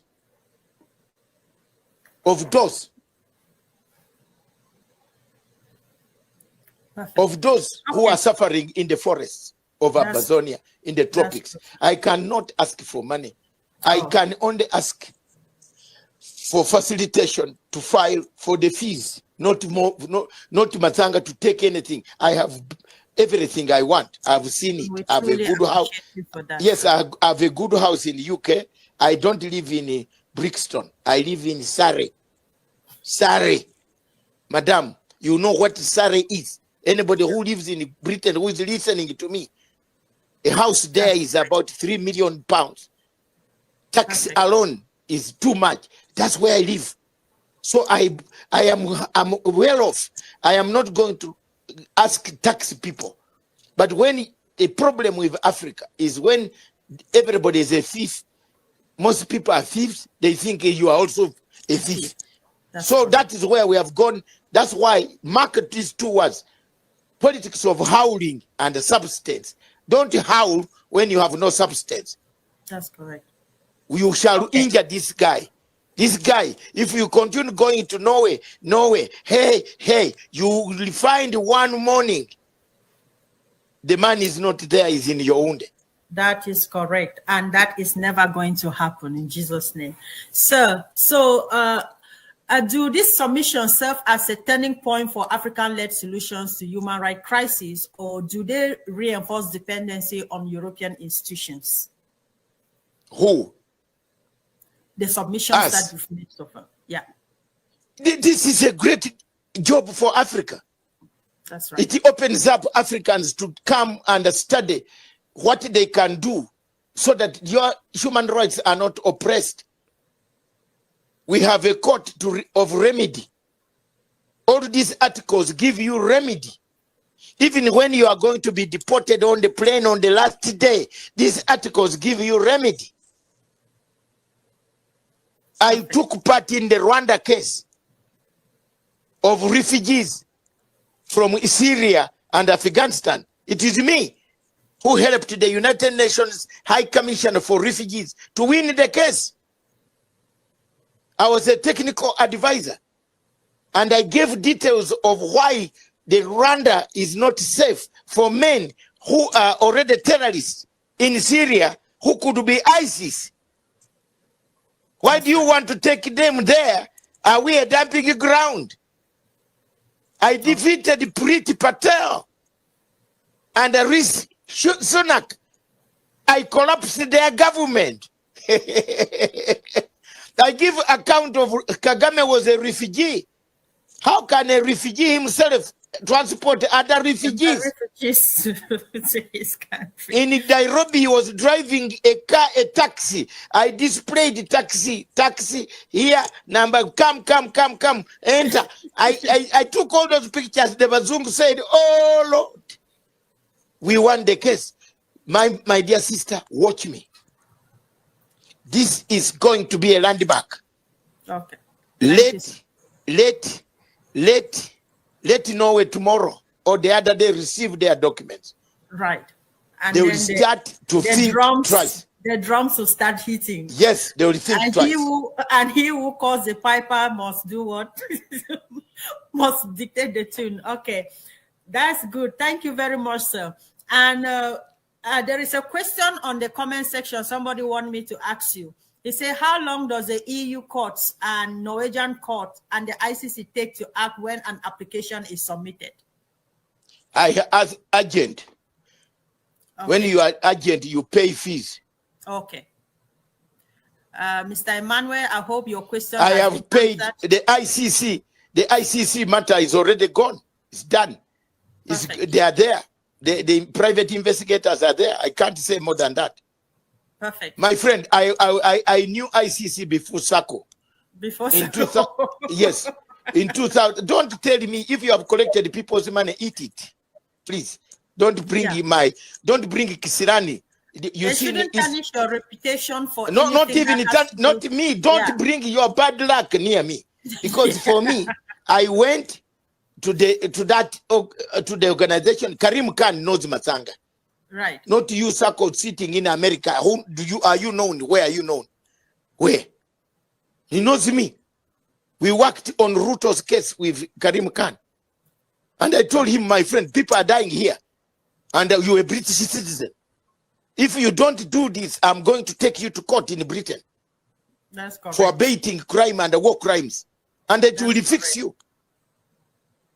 Yeah. Thank you very much, sir. And then the ICC case, it takes short time. Depends on how you have arranged your paperwork. Exactly. My paperwork was document by document by docket. That look, on this day at this place here attached. 2, 3, 4, 5. Look here. This day. So they are specific. They are going to go specifically to ask, did this happen here? Yes. Did this happen here? Yes. Then they come back to say, it's a prosecutor. There is a case. Okay. And that is maybe why my friend Sako and others, the application might have taken centuries. It went back to near Angel Gabriel, then it came to Venice. Or drop in a trash can, maybe? No, it went to Venice. And the prosecutor, they applied when the prosecutor Besuda was still there. So she flew into Yaounde, you remember? Right, yes. And they discussed the matter with the envelope man. And it was over. And he's very good at yes, if the day you hear him in Yaounde, it will my father will come from the grave. Sir, can you tell us, is there ever a possibility for them to maybe ask for more evidence, more documents from you who submitted the application? Yes. To substantiate what you've put in place? Yes. Correct. Yes. My dear, look at the volumes. Look, this is the United Kingdom and the German agreement. This is the treaty. This is the border limitation. Right. This is the hazard. These are the human rights abuses that have occurred. Anything which is credible. Please don't do any pictures that are not worth it, and I get my discredited. I need real evidence which I have seen. I have machines that test that this is not a Photoshop. So I want pictures, things that are real. So they asked all these things. Then the judges sit down and you pay a special fee for a quick, what they call an agent certificate, for you to be heard quickly, because a case like the case of Ayaba is now bad case. The guy has not been given bail. They will get it a priority. That's right. Perhaps maybe before Christmas, they would have answered me. Correct. Or and they would have told. And fingers crossed. Hopefully. Yes, they would have asked Norway to submit their reply. Replying affidavits. Did you arrest this man with guns? Where are the guns? That's it. Where are they? You say he's fighting. Where are the guns? Where are they? That's it. And again, sir, just to bring out one more question on this Dr. Ayaba's case, I just wanted to know what steps can be taken to highlight Dr. Ayaba's detention as a case study for the violation of political activists' rights globally.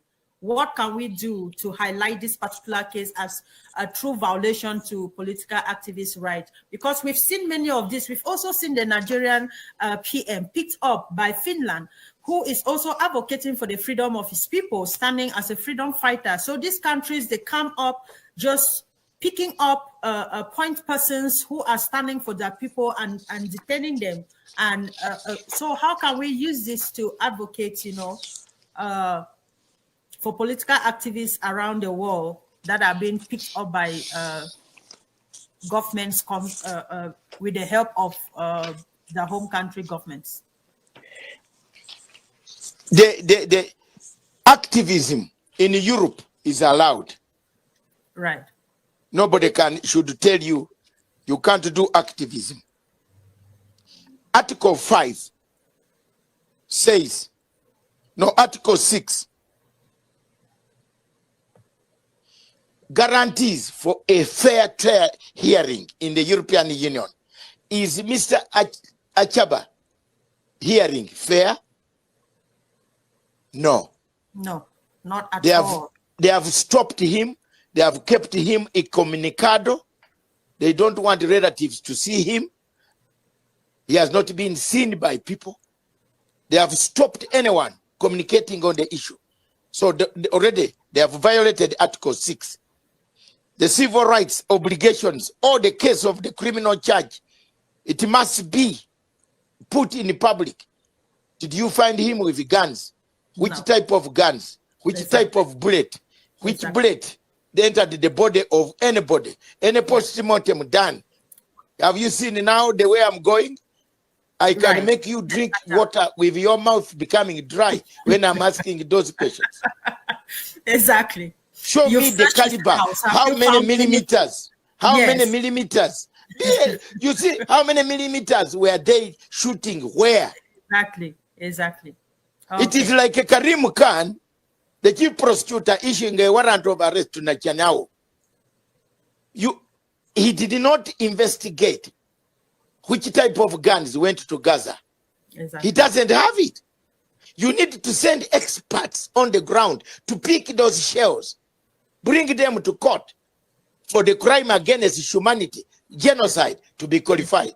Exactly. Okay, so I will. This is only Norway trying to protect its gas project. where they have, that's it. And Exactly. the more we expose them, they're better. The more they now know that these Africans are no longer the real Africans we carried as slaves. They have become very deadly. They're better. Exactly. That they can also go to court, use the same European Union with all these articles. Their own laws against them. Yes. Exactly. These are their own laws. And file a case. I've done it. That's correct. I'm sorry. I've done it, Mr. Paul Rubia. I'm not fighting you by gun. I'm fighting you by brain. So bring other people who have brain in your country. Let's talk in court. Don't threaten people. Don't threaten me, because you are not my mother and father. Okay. I am an African. You are an African, but you treat African badly. You are treating all of us badly. Exactly. Allow the people, the younger men. There are people who have not gone to school, who have not even gone to toilet in southern Cameroon. For 8 years, yes, correct. Because they have to ask for permission. And they don't even know how to celebrate Christmas because... Yeah, exactly. Yes. Let me tell you, my sister, I'd forgotten another thing. I was in that place. Okay. I went to apply when I put in the ICC pages. What prompted me? I went I wanted a warrant, the ICC, to go and look for Mr. Sarkozy, the former president of France. I went to Paris and I gathered everything. Why? Gaddafi died. Mr. Gaddafi left money, $4 billion with Mr. Sarkozy. Wow. And the court in France found Mr. Sarkozy guilty of possessing $4 billion. That is a topic I'm interested in, Doc. I will definitely do more. So that is why I was there. And I decided, by the way, why can't I push for my brothers?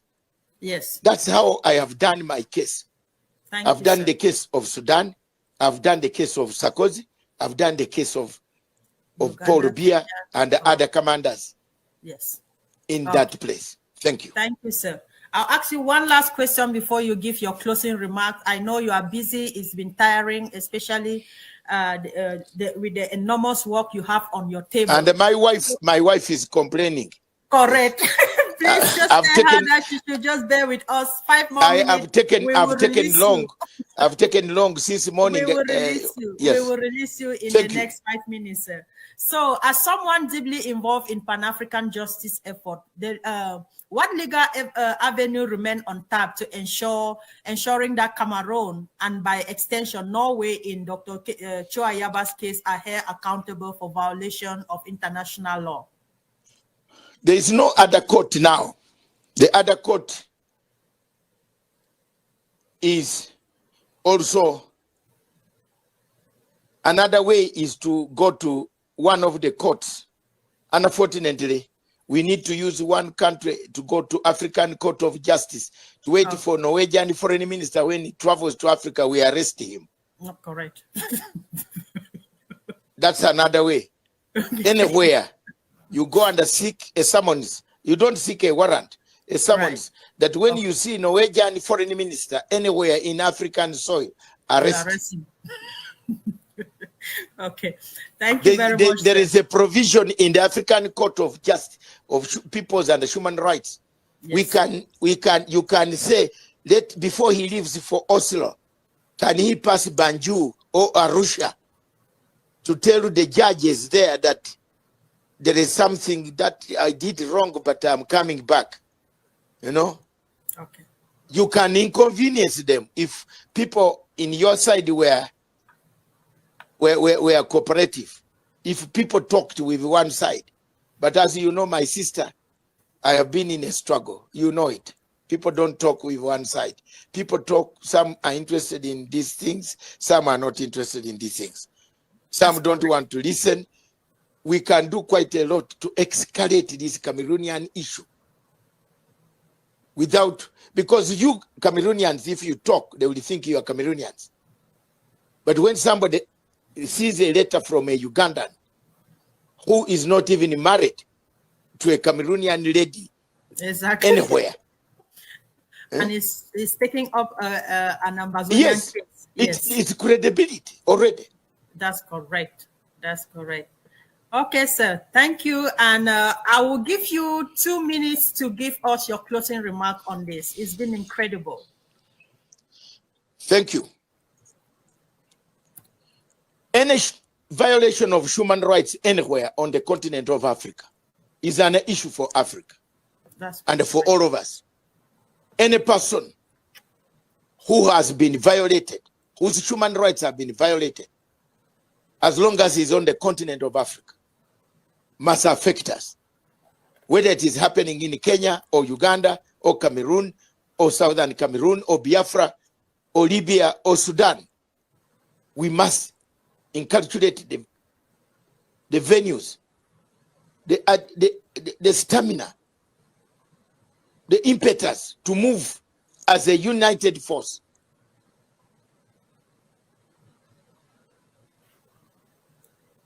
Okay.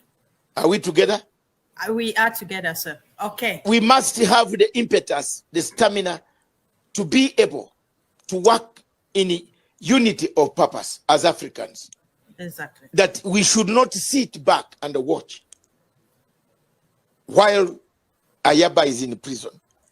Another one is in prison, and they say, oh, it is his case. But had there been democracy, would Ayaba be in court? If there was democracy in Cameroon, if Southern Cameroon was given its rightful place, would Mr. Ayaba be in prison? Those are the questions you should ask people. He would be free. But because there is no freedom in Southern Cameroon, he needs to get it for his people. And all channels have been closed. There is no conference that Mr. Paul Biya has called for peace talks and endorsed by African Union. There is none I've seen. Or endorsed by UN. There is none I've seen. Don't tell me these women who run around, they are holding conference. No, those are spies spying on you. There's no conference they are holding. There are simply no conference on Cameroon held by an international entity that we can recognize. Therefore, given that there's nothing to do, what do? You sit and fold your hands? Constitutionalism does not mean only reading the Constitution. Constitutionalism can mean that if you have violated me, I can use other means. It's constitutional. That's correct. And it's universal. Thank you. And that is, if I was the one eating that case in Norway, the Norwegians don't understand English, I would finish them. You know? I wish they called me to be the lawyer there. Okay. Thank you very much. Thank you, sir. Thank you very much. God bless you all. All of you unite. Sako, who, all of you unite. Don't separate each other. Give credit to people. And I want to take this opportunity to thank Father Papa Moses Ayuk Taku. Thank you. You encouraged me prayers. For 8 years, this man has been praying me on my WhatsApp. My God, I can't sleep. Please, I have done what you want. Thank you, Papa. We thank him. We thank him very much, Doc. So, ladies and gentlemen, Dr. Masanga, your insights today have been both enlightening and inspiring, offering hope for justice resolution to the Amazonian crisis. As we conclude, it's evidence that the fight for justice in Amazonia is not just a struggle for one region, but a clear call for the defense on human rights, accountability, and self-determination across Africa, especially because you are a Pan-Africanist and you are a defender of justice and a freedom fighter, of course. The submission to the European Union, the Commonwealth, and the International Court of Justice, the International Criminal Court represents critical steps in ensuring that those responsible for atrocities are held accountable, and that the voices of the oppressed are finally heard. And Ambazonians can never thank you enough for what you have done.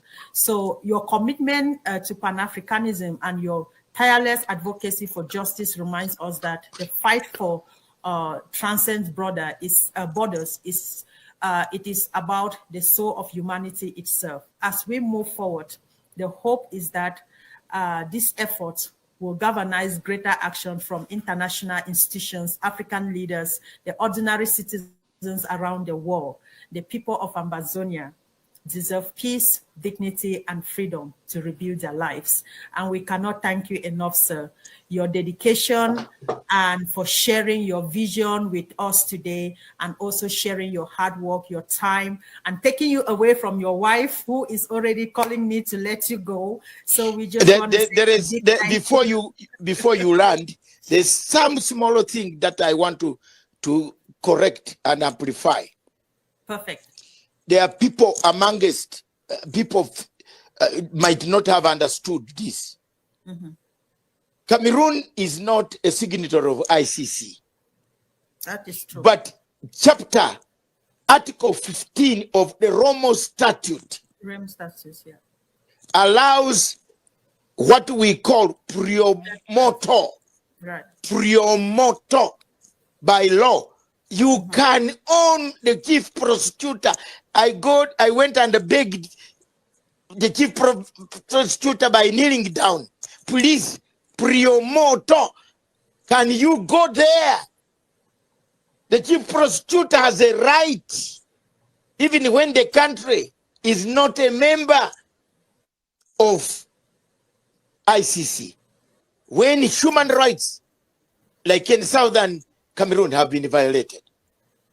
So the word priomoto, right, for priomoto is Italiana, is Latin. Check it.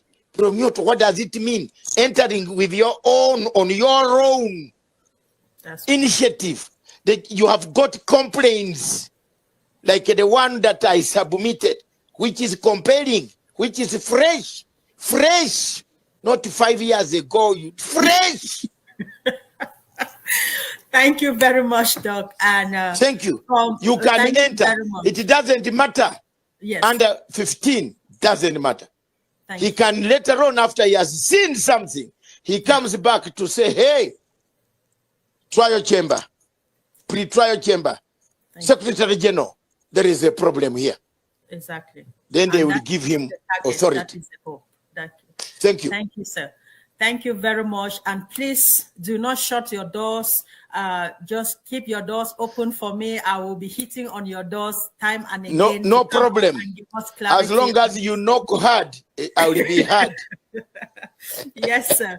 So thank you very much. I want to thank all of you. I want to thank your executive, the chairman, and everybody, the vice, everybody. Don't be scared. You have done nothing wrong. You don't have guns in where you are. Exactly. If the guns are on the ground, someone has to prove you took them there. You never took any guns. Have you been involved in buying them? No. I wish I was in this court here. I wish. Please. In London, such a thing will not happen. No way. That's correct. That's correct. Thank you. Thank you very much, sir. And on behalf of the leadership, once again, we say thank you very much, the leadership of the Ambazonian Governing Council, and of course, the people of Ambazonia. We are all indebted to you in gratitude. And from us to you, we wish you and your family a Merry Christmas and a prosperous New Year. Long life and good health to you and your family. God bless you. Thank you very much. God bless. God bless. God bless. Thank you, my sister. Thank you. Sir. Let's continue talking. Thank you, sir. Okay.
I told you before, when the time comes, they will come to us. And I remind you, I know my national security advisor always reminds me I shouldn't utter certain words, but I say them so you don't forget. Because I know they are trying to take me down. But even if I'm not around, don't forget. You don't owe them child support. Don't forget the crimes they've committed against us. We, this generation, will defeat Cameroon in battle.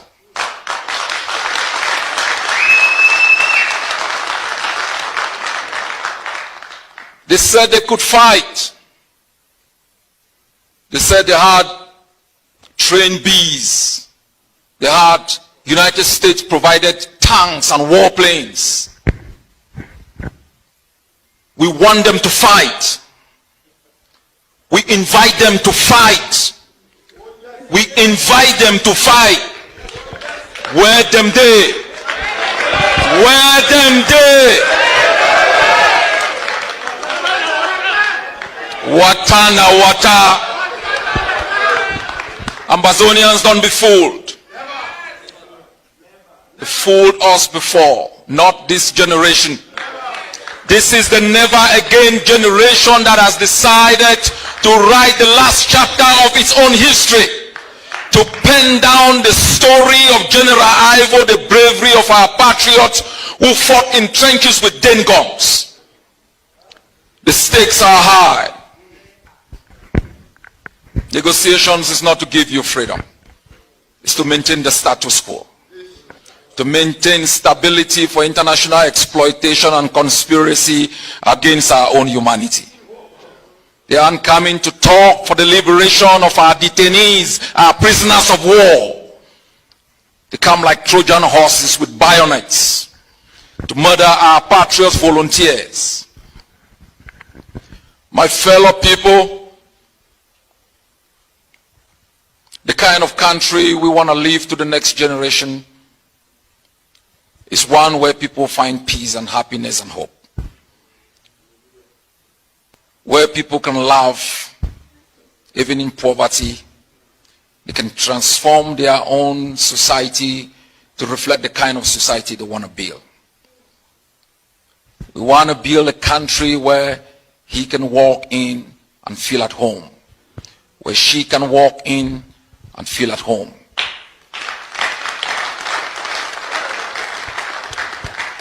We want to build a country where if you are a hairdresser, you take pride in creating beauty.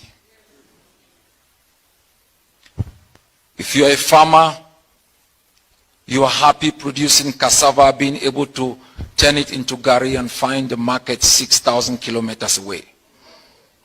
We want to build a country where we can have a curriculum of education that empowers our people to capture the creative energy of sunlight and power every home.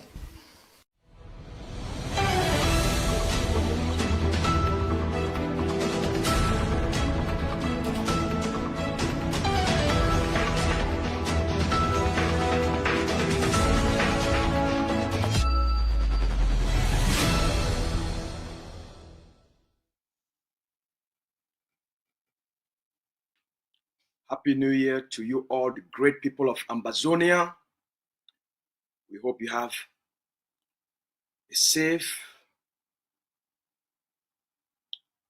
and a peaceful New Year's celebrations. Even though this is time of war, we encourage our people to celebrate knowing their surroundings and their circumstances. We encourage the Ambazonian people to celebrate, putting all safety measures in place. Happy New Year to you all, our beautiful people. I want to update all of you on the developments and what's going on in the international community.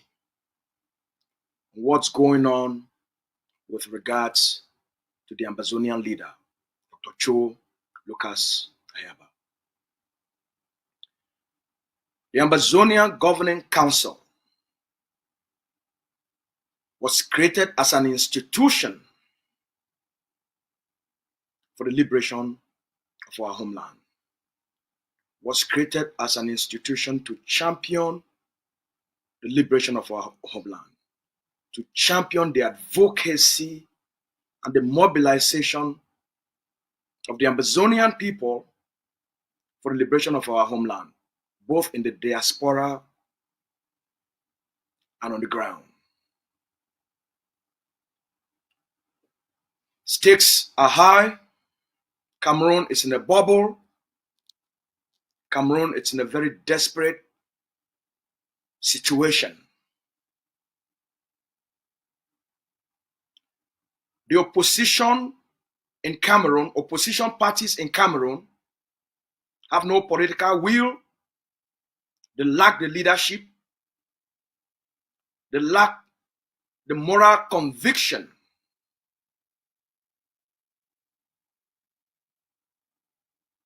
They lack the leadership skills needed to convince the Cameroonese people of a new alternative.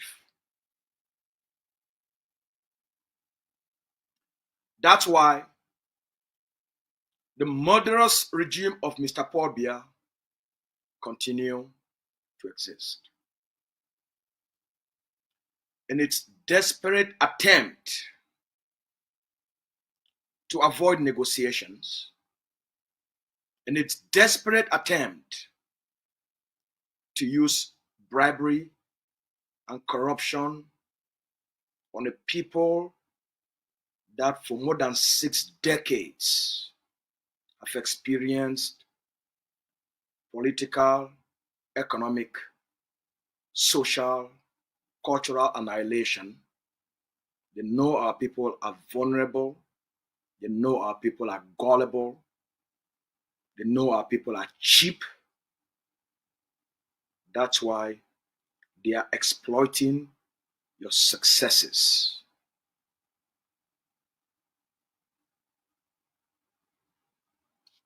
We have achieved a lot. We've done a lot in a relatively short period of time. We have provided the best leadership for a people. We have provided the most transparent, credible leadership, an honest leadership, a servant kind of leadership for our people. Cameroon being Cameroon will use it against you. They don't want you to be free. They don't want you to have the kind of leadership and trust in an institution that will take you to the finish line. So they've created all sorts of groups, recruited all sorts of activists to be doing the talking for them, to be doing the fighting for them. They are not fighting the AGOFC. They are not fighting the ADF. They are fighting Ambazonia on behalf of Cameroon. It's the nature of the game. It's how politics is done. It's the same fate the people of Palestine have faced. Israel also has created groups, sponsored groups, to use them for the downfall of the Palestinian people. Study liberation struggles. I encourage all of you to go out there, read the literature, read what's happening, study the strategies, study the methodologies. Don't be deceived. The science is out there. The roadmaps are out there. What the Israelis have been able to use to achieve their own military and political objectives, the strategies are out there for anyone who wants to study them. All right? The Cameroon government in a desperate attempt to hold elections in 2025,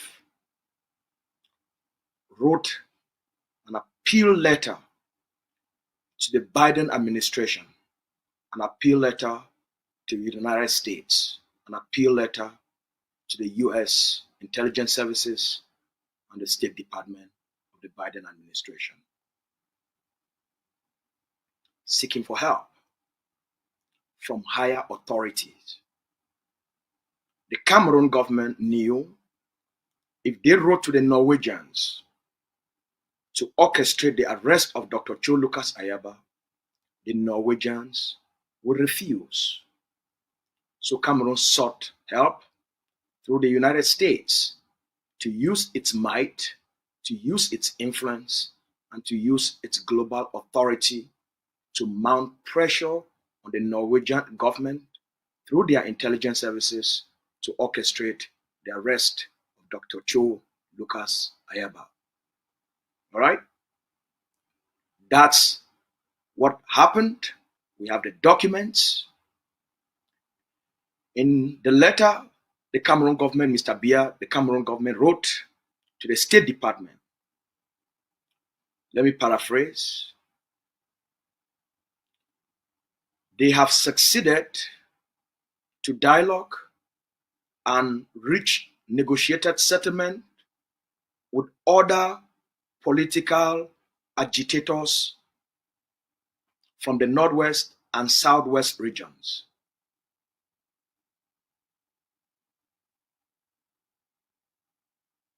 The only stumbling block to peace and for peace to return for the Cameroon government to successfully hold elections in the Northwest and Southwest is the Ambazonia Governing Council and the Ambazonia Defense Forces under the control of Dr. Cho Lucas Ayaba.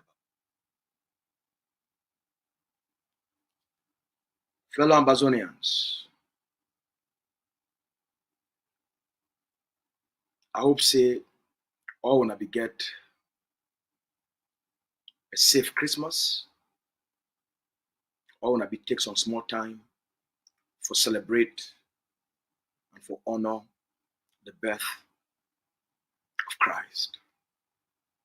Wanna be take some more time for spend our families. Wanna be take some more time for spend our friends. Wanna be take some more time for remember what happiness it be all about. And for remember this time when at the birth of Christ, a time for renewal, a time of hope, a time of faith, a time for think about a better future. I want to wish all una a very happy new year. As una dey take the time for prepare and for celebrate new year, make una take into consideration the una surroundings and the circumstances of war. We encourage all una for celebrate, as una dey celebrate, make una understand, una dey under oppression, una dey under occupation, and una dey under war. So una celebrate these things in mind. Happy New Year for all. Today I want to give una an update on the situation diplomatically and what did happen within the corridors of international power.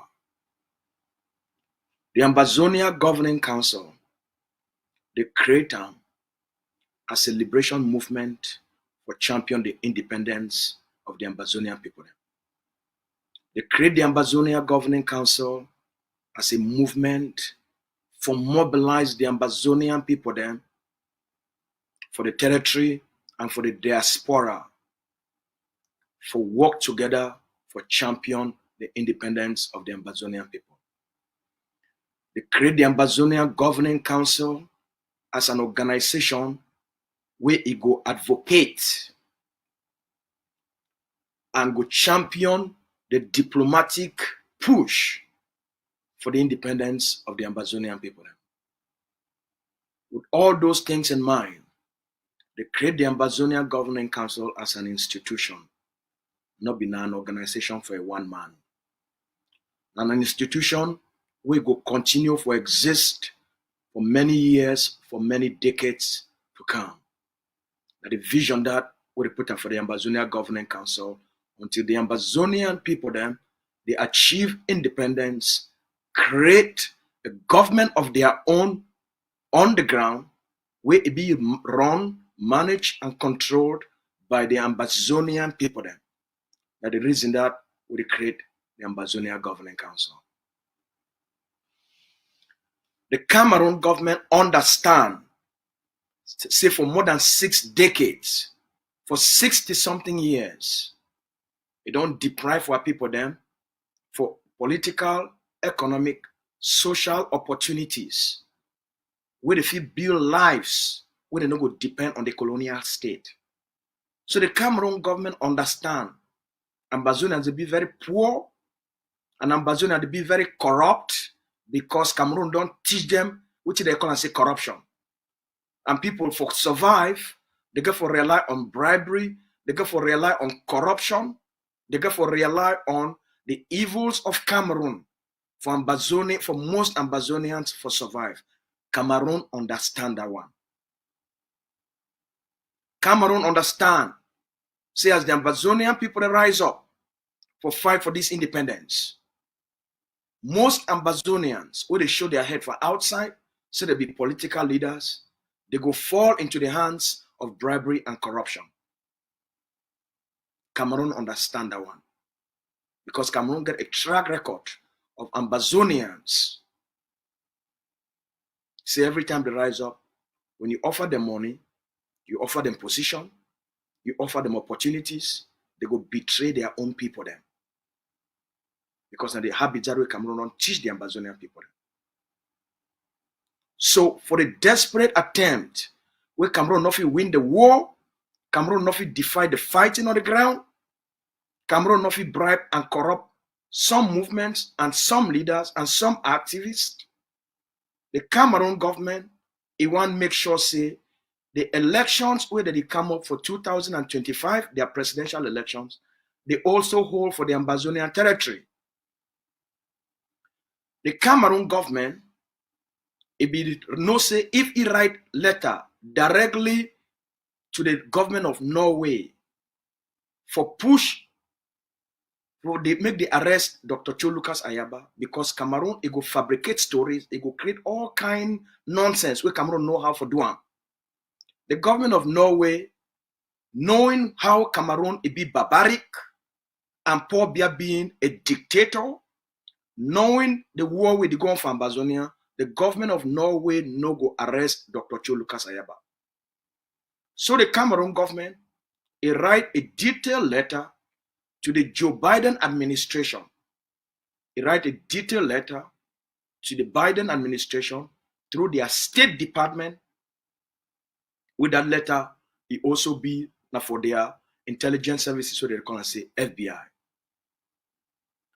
That letter, he asked the United States, make her read some of the things to the writer for that letter. I will just paraphrase her. I no go read word for word. I not get the right for read word for word.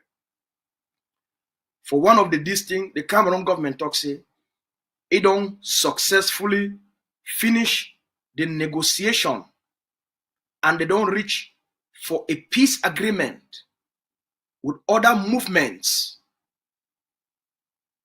where they agitate from the Northwest and Southwest. The only thing where they make and peace never come for the Northwest and Southwest, now the one where they call them say the Ambazonia Governing Council, the Ambazonia Defense Forces, where they under the leadership of Dr. Cho Lucas Ayaba. That the thing that way Cameroon government, it right time for the government of Norway, of United States. So the appeal for the United States, make it use a big power, make it use a influence for ask the government of Norway for arrest Dr. Cho Lucas Ayaba. In that way, when they arrest Dr. Cho Lucas Ayaba, Cameroon will get the opportunity for push make the elections the whole for the Northwest and Southwest. Now for the arrest of Dr. Cho Lucas Ayaba, they come out because the Norwegians, the work with their international partners from the United States. The pressure from the US government is over plenty. America is a big country, one of the biggest superpower for the world. They have the pressure on the Norwegian government, on the Norwegian, the pressure on the Norwegian intelligence services is over plenty. The intelligence services, they trigger the arrest of the leader. So now they update this way, I want to give the Ambazonian people. When we see a lot of the noise about ADF Nadis, AGOV-C Nadis, Ayabanadis, AGOV-C Nadis, ADF Nadis, make una understand place where those noise that they come out. I don't always tell una, I don't listen to what they happen. They will understand what be the underlying intention. What be the underlying intention of an Ambazonian activist for come outside, for come begin show, say, oh, na for Ambazonian fighter they sleep, see as Ambazonian fighter they sleep for bush, see as they suffer. Any they do am so na because he want to encourage Ambazonian fighters. He did do am so na for demoralize you, na for make you give up the fight. So when they see all this noise on social media, this noise they be deliberately designed and they be deliberately pushed by the Cameroon military intelligence services. So when we not continue for listen for people them way, they be anti una own liberation struggle. That one una they do am not be because una like for listen for those things, but because Cameroon understands say una get a weak mind. The Ambazonian people they get a weak mind. They like gossip. They like cheap things them. So the information where you consume them, now a poison to your mind. I don't always tell you now. Poison not only what you will take and drink. Poison, it also comes in the form of information. When you consistently, any man we don't be around for this liberation struggle since 2016, you always know say they say. When I remember who they call a Nancho, when I remember Nancho, when I remember Nancho, right?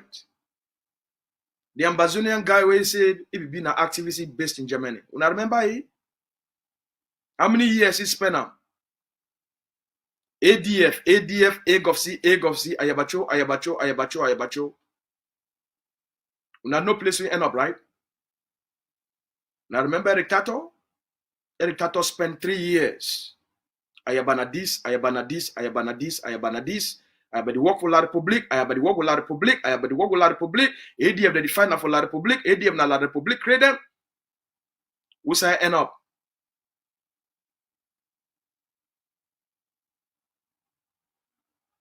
So there is a history.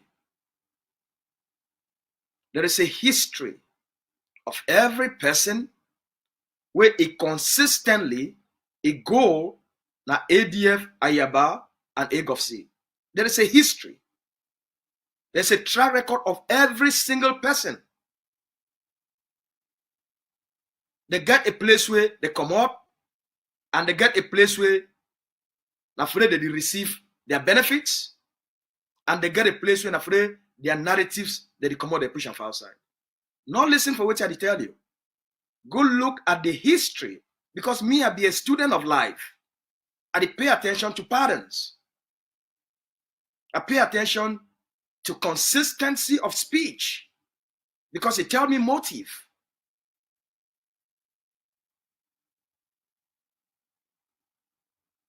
As a person, we don't spend 15 years as a strategic interventionist for leadership coaching. We know these things. Human behavior, they be predictable. Human behavior and human motives, they be predictable every time.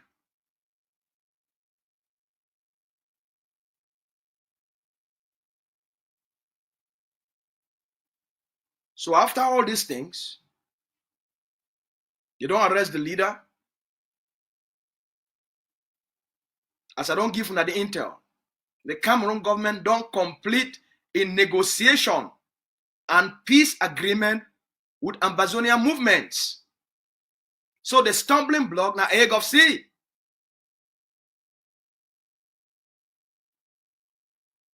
Their settlement don't finish.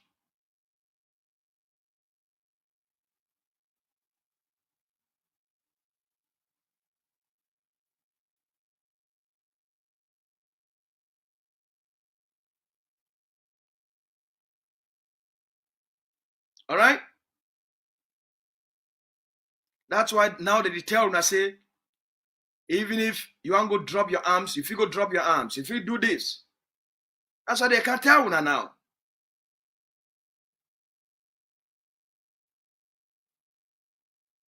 I want to assure all una,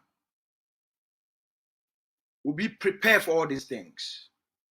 We anticipate all these things because we understand Cameroon. The Ambazonia Governing Council, the leadership of the council, they meet up last week for do the review of the liberation struggle, for do a review of the ground, state by state, for do a review. We also not only do a review of the liberation struggle, we do an internal review of the organization, department by department. Then we finish a review of how diplomacy don't work out for 2024 and 2023 and 2024. Today, at Mississippi, I don't let us at the talk owner because meeting don't start 4 minutes ago. The Ambazonia Governing Council, they meet up right at this very moment for craft the winning plan for 2025. We meet up right now for craft the decisive winning plan for the liberation of Ambazonia for 2025.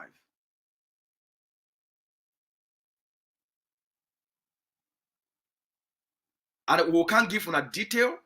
The Vice President of Ambazonia Governing Council, he can address the Ambazonian people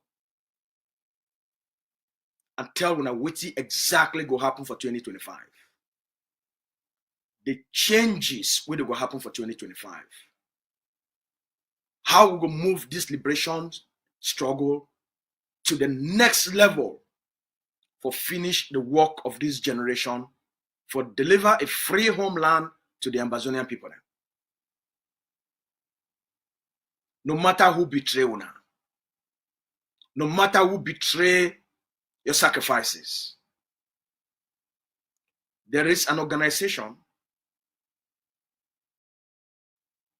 a group of brothers and sisters spread across the globe.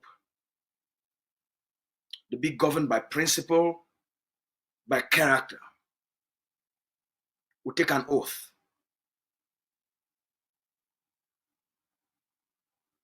for the way we will conduct ourselves.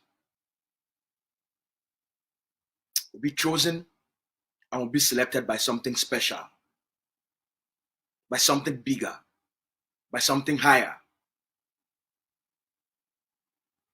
Dr. Cho, with the incoming administration, with the coming, we don't understand when Donald Trump will be come in, the fire will be put on for La République du Cameroun.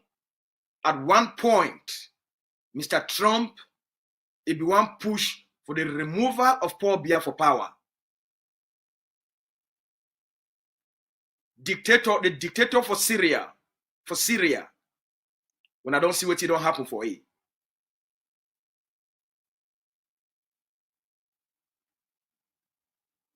Just Mr. Trump is winning of election. He never even take office. Assad for Syria, the Syrian dictator already fall. When I wait, Donald Trump take office, when I go see what it go happen for La République du Cameroun and what it go happen for Paul Biya. The Ambazonia Governing Council will be at the forefront with the new administration. So fellow Ambazonians, as you enter into this new year, make una celebrate with a spirit of positive expectancy. Una celebrate with a spirit of positive expectation. Others go betray una. The few of we will remain. We will deliver a free homeland to the Ambazonian people. The forces, we don't change the way the fighting go on. We don't change our strategy because we know what Cameroon define. We don't adapt ourselves. The leader will come out. For that one, we no need for worry. The leader don't talk, say, make we focus on the ground. But we will leave them until the vice president, they can address una. And then we go hear the sugar we come for 2025. Make a leave now. I go join the meeting. I be talking. Make a take this small time. I can give una the update of the liberation struggle because una deserve to know anything where they happen with una leader and with una liberation struggle. Anything where you want to know about the truth of this liberation struggle, about facts and about things then, because a lot of the activists where they talk out there, they are not players in the arena of the liberation. All right?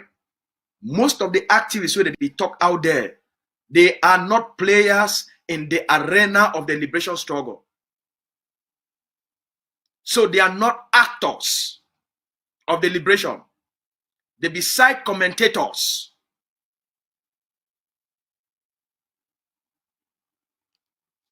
When now the Ambazonia Governing Council, they make the final statement when it comes to the Ambazonian liberation struggle. Because we'll be the primary actors in the arena of the Ambazonian liberation struggle. We'll be the center of power and authority. We'll be the center of diplomacy. And we'll be the center of Ambazonian self-defense and liberation. We be Ambazonia Governing Council. When we talk, that's the end. Now, good night. Happy New Year. Mimi Mayfor is the CDC deal. Dr. Samuel Komesago cannot say it did not exist because I took it to him. Mimi Mayfor is the CDC deal. Dr. Samuel Komesago cannot say it did not exist because I took it to him. Mimi Mayfor is the CDC deal. Dr. Samuel Komesago cannot say it did not exist because I took it to him.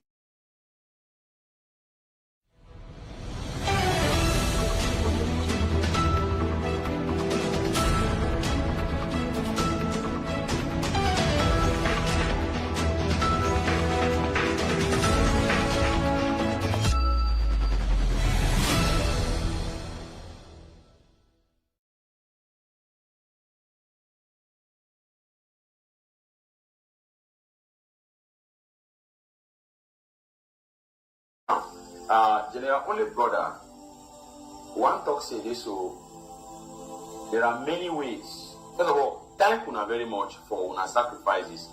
All Ambazonian soldiers for inside Mbokitunja, una place day, Bamising in particular, thank you very much for our sacrifices. Unofi thank you more because we say that they do a lot, a lot to defend the territory of Southern Cameroon and for that side. General Olebro, I beg you, General Olebro, another message where I get them to pass for you and the entire Jaguar, the entire force there, but inside Bamising, na security, una stay off social media. General Olebro, no the make you audio again, no the send any information about outside again. I beg you, may your voice no go outside again. If your voice need to go outside, if when they be the best way to send that voice for us, I need to change your voice. General Olebro, your place. Now the way that we did the silence fighter them, now the way that we did the silence what brother and sister them for ground, then they disappear them. Now the same man this way to say this so may they need to wear may they need do video, may they wear mask if they ever do video. Now you don't want to say may they change their voice. Say, may the man with the one put out the voice, may it change him. So that you not gonna know who they talk. Now the reason that way they put the boy outside from prison. Now the reason that they release the boy. For can't confuse who brought them. For can't manipulate them into silence. For can't disappear them. For take out Ambazonia from the social media space. Now the thing this way the boy they do one. Yes. And now so they don't destroy Atlantic states and they try to do the same thing for Savannah states. If person they tell you say may you mask yourself, may you mask your voice, that means that person no want to make them identify you. And if they know if you identify you, they go label you a terrorist.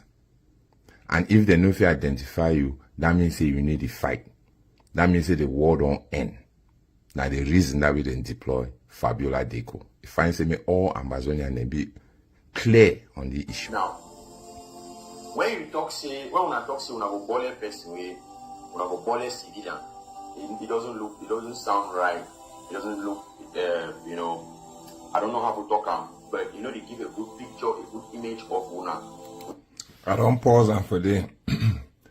Now the people in this period, the whole brother and sister, they hand them for ground zero. They tie their hand them for back so that La Republic can kill them. Using these chiefs them and these colonial administrators them and blacklegs and enablers of genocide. You get people like Fabiola de Coco can stand against the fighter them. Say they know handle blackleg them the way they're supposed to handle them. But when he go for Atlantic states, he go support with the way APLC the talk. Mountain lions don't talk, not only here. The message don't go far and don't reach the people the way they send a message for them. Mountain lions, una place day. The Fako brigade, una place day. Una be freedom fighter them. I respect una. Thank una very much for una sacrifices. When you hear the way soldier talk, it articulate the problem. It give reasons for his decision. The population will fall behind him, and the population will support him. It will only be a soldier. It be a freedom fighter. From a soldier to a freedom fighter, Mountain Lions, I respect. Thank you very much. When you talk say, when una talk say una go bole person way, una go bole civilian, it doesn't sound right. It doesn't look, you know, I don't know how to talk but you know they give a good. Some people that come up from some place say they be chief there. They want home meeting. Meeting for intensify La Republic to carry occupation of our territory. Not in our name. We say not in our name. Mountain Lions will get 100 support from this particular platform. Yes, 100% support. We support that decision where Mountain Lions will take up. It's clear, very clear. Now, not true. Black leg they for inside Bamukumi. These things don't happen. They only bro like somebody where you don't live for this struggle for 8 years. You don't live for stick for your hand for 8 years. How you will solve this palaver? Now the problem that we will face them now. General only bro, the issue we for your hand now for your table. Now the issue for handle black leg the way they did for inside Bamukumi because don't be all man for Bamukumi in black leg. Don't be all man for Bamukumi in black leg. At least even if people that are black leg today, you'll get some percentage, maybe 2% will not be black leg. So I beg, I want to see you take your time. Take your time. Then again, General only bro, the reason why they make it digital so that I try for my own best, for this platform for user, so that information of you reach you, you will know how you manage the situation.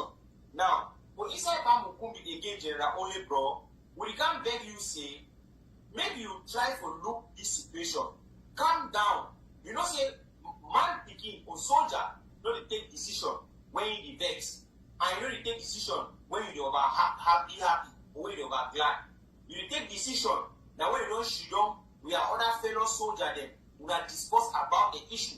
You feel even go share them for Mbokutuja Unity Warrior. We are go shoot them. We are discuss and see how to handle the problem for Bamukumbi. General only bro, you've been a very good soldier for East Amazonia. you be like a very good and very smart soldier where the whole ambassador appreciate the good work where you be doing. They will beg you say, this matter, you don't handle that, only you want. Will beg na beg. The entire ambassador beg you say, you don't handle the matter, only you want. If you take this matter, discuss on your fellow soldier then.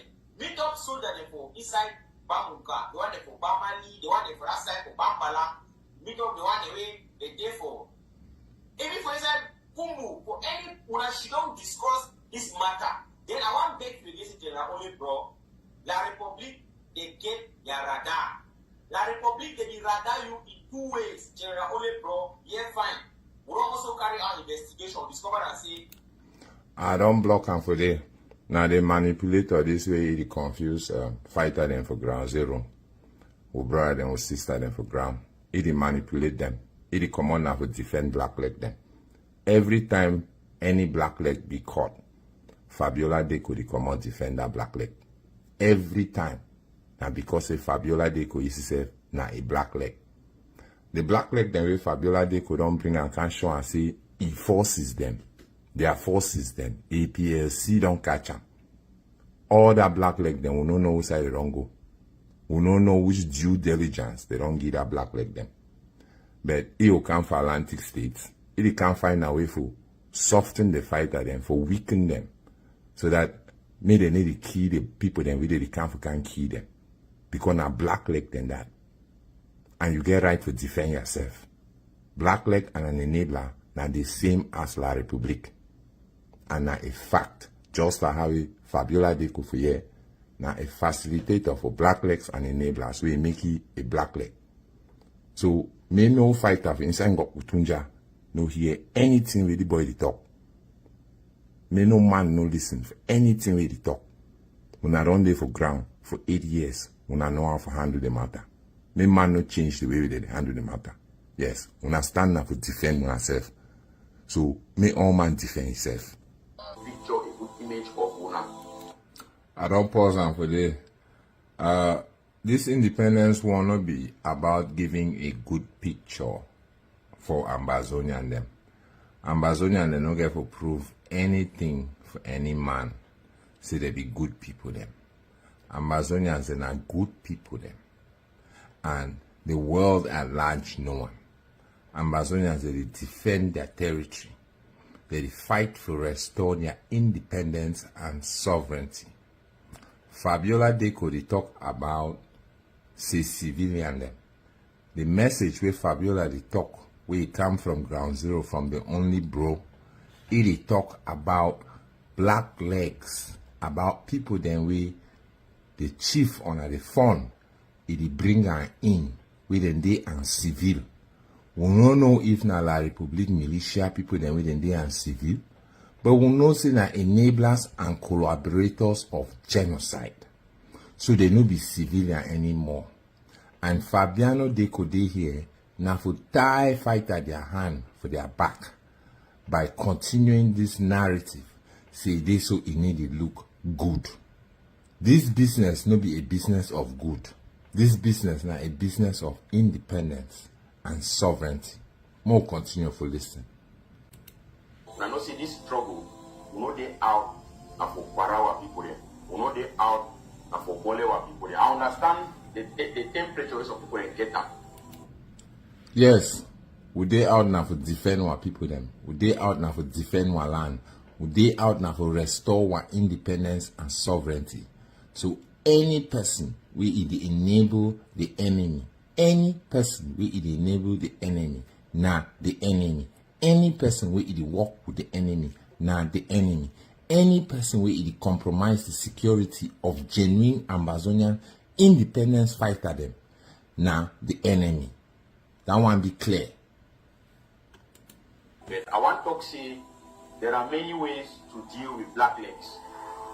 Plenty ways they need to deal with black legs because in this when I don't say I want to sound talk so now we people will go meeting. We phone will call them other chinda them other see. You know when you see these chiefs them first of all, 80% of all chiefs and funds in Ambazonia, 80% of them, the Republic don't integrate them for you now. Yes, they are the Republic don't integrate into the system. They don't assimilate them. transform their various community, their various villages, it be exactly what that Republic you want them. But one thing they say, before that one will happen, they say they will confirm code. They will confirm code. Ambazonia will be a testing ground. See all those people there. You know, we understand the complexities the way it happened for ground zero. No, Fabiano Deco be command only last week or 2 weeks ago. He passed message with APS, them put out about that fund their conference on a way to the whole land for Atlantic states. And Fabiano Deco be put out a threat. And even talk say this, so all the funding are blackleg them because La Republic don't send them for come complete their assimilation. So Fabiano Deco again, he play the hand of the demon. For can hold our brother their hand for back. May they not defend themselves. May they not clean the land of blacklegs and enablers of genocide. And if I may all Ambazonian for ground zero, may they know. Say this Fabiano Deco now a black leg, and may they not hear a word where they come from them. Any man where they work with La Republic, any man where they enable genocide, now a threat to the security and safety of all genuine Ambazonian for ground zero. And Ambazonian then get the right to defend themselves. I want to say this so Ambazonians get to come out of emotion and put reason in front. Because now Fabiano never tell we what they don't do with their black leg then we then catch up for Atlantic states. He never tell we about all the black leg then we don't show up, say they don't catch up. So we need me tell we what they do with their own black leg.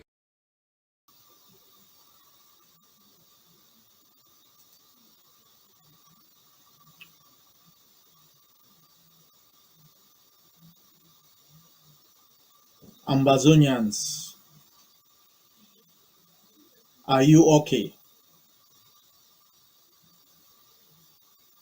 My fellow comrades, are you okay? I have all the confidence and belief in the world that you are all okay. That shake no day. Do you know why? Do you know why I get up in my bed every day, no matter what type of news I see, I hear, no matter what I see? I have confidence that the Ambazonian people are okay because for more than half a century, you have been okay in the face of every type of adversity that could have been thrown at you. Economic deprivation, education and cultural deprivation, biological warfare, genocide, the dismantling of everything that you know, your political structures, your economic structures, your educational structures, your societal structures, your cultural structures, all have been corrupted, all have been contaminated, all have been broken down.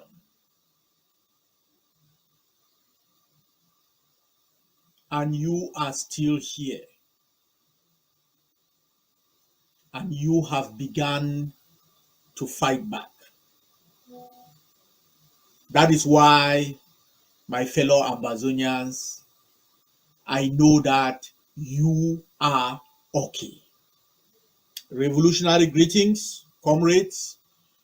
Good morning, good afternoon, good evening, wherever in the world you find yourself. Today, to our captives in the dungeons of La République du Cameroon, have no fear. Shake, Inode, you will be coming home to a free Ambazonia. Not free because it is given to you, free because we take it, free because your people fought back and took it. To our refugees, internal and external, una place them day. You too are going to come home. To our diasporan community, the Amazonians scattered to the four winds. Patriots, have no fear. Home again. Home. You shall see home. Have absolutely no fear. And to the bravest, to our forces, who even now battle the forces of La République du Cameroon. I am not going to talk about una place because you guys know that you guys know that una place day. But let me just read a short passage to you. Our forces on the battlefront. It is not the critic who counts, not the man who points out how the strong man stumbles, or where the doer of deeds could have done them better. The credit belongs to the man who is actually in the arena, whose face is marred by dust and sweat and blood, who strives valiantly, who makes errors, who comes up short and again, because my fellow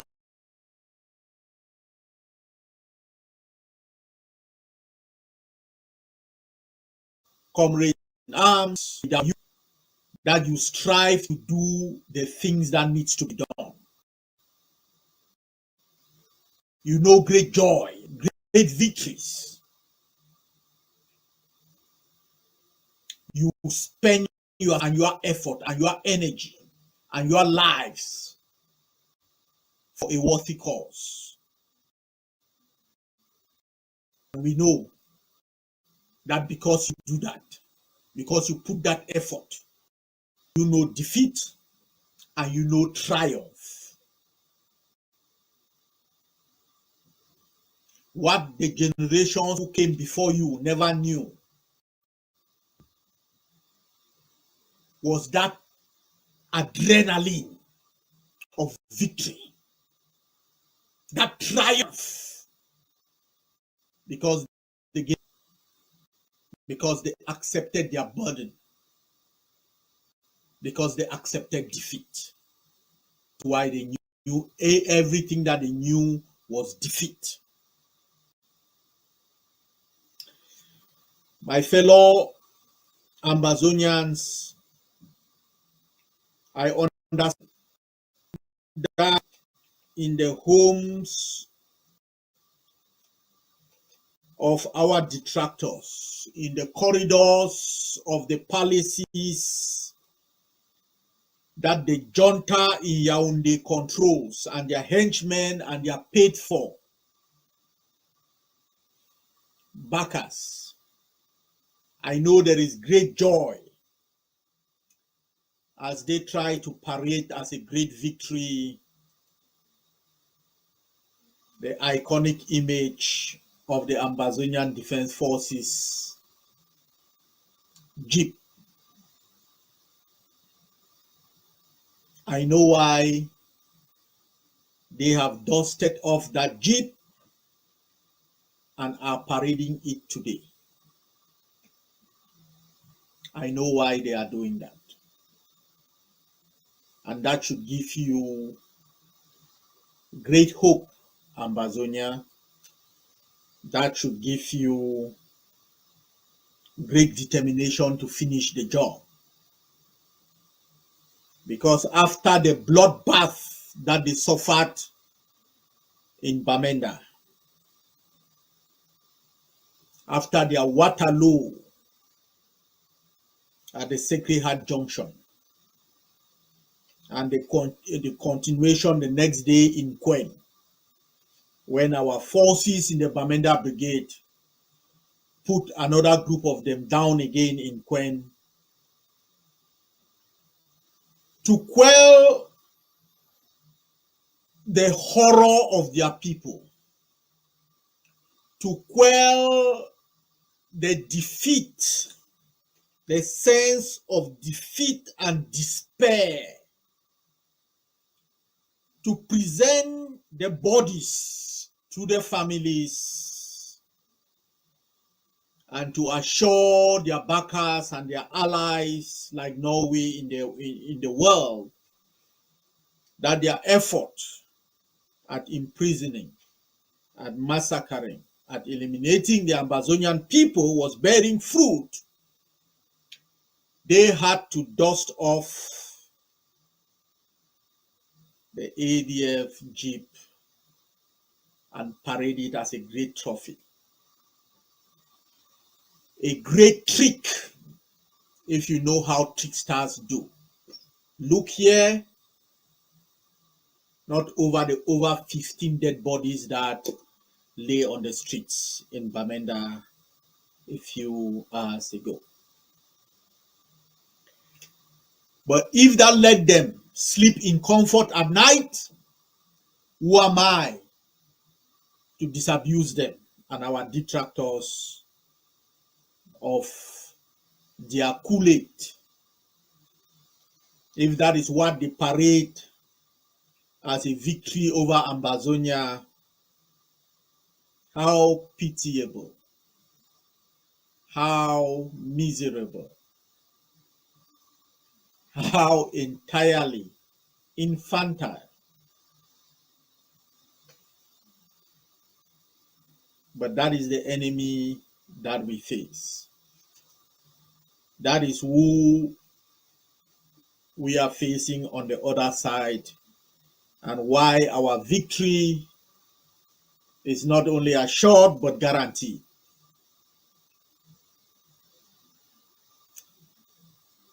My fellow Amazonians, I know that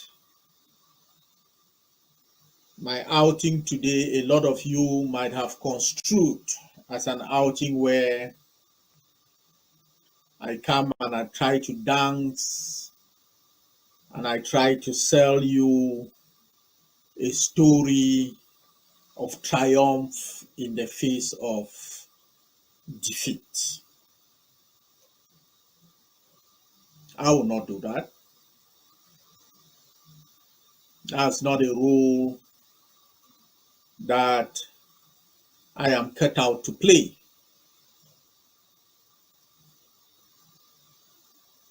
Because we had never at any moment in the life of this struggle sold you on the idea that this was going to be easy. There will be days when the enemy scores battlefield victory, where we face the sense of losing a battle. There will be days when it will be difficult for us to see the obstacles that are in front of us as surmountable.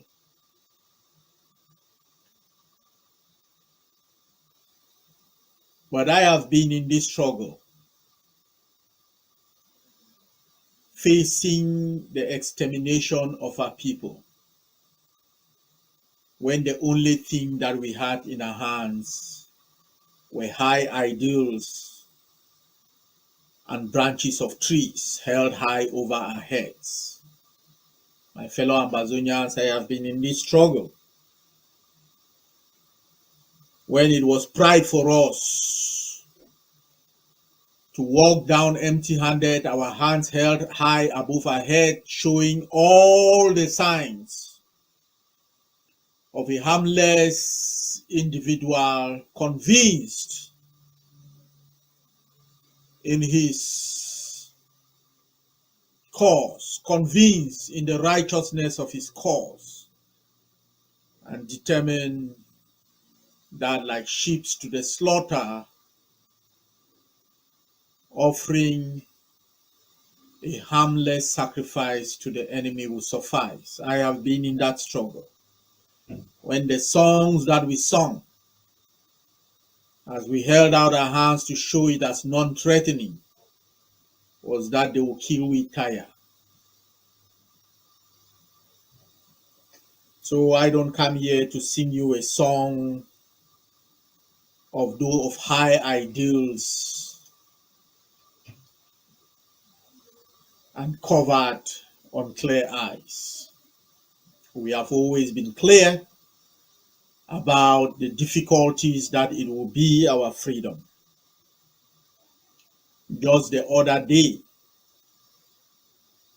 if you knew what I was saying to the commanders, to the Major General of Mumu, you will find it as just present, as being a magician.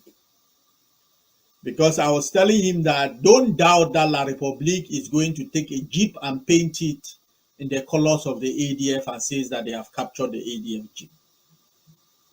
After what the bloodbath that they had in Bamenda.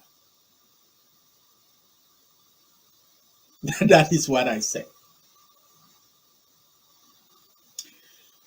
My fellow Ambazonians, 3 years ago, I decommissioned 4 armored trucks of the Ambazonian Defense Forces. Because the initial plan, the plan with the commissioning of the Akamantos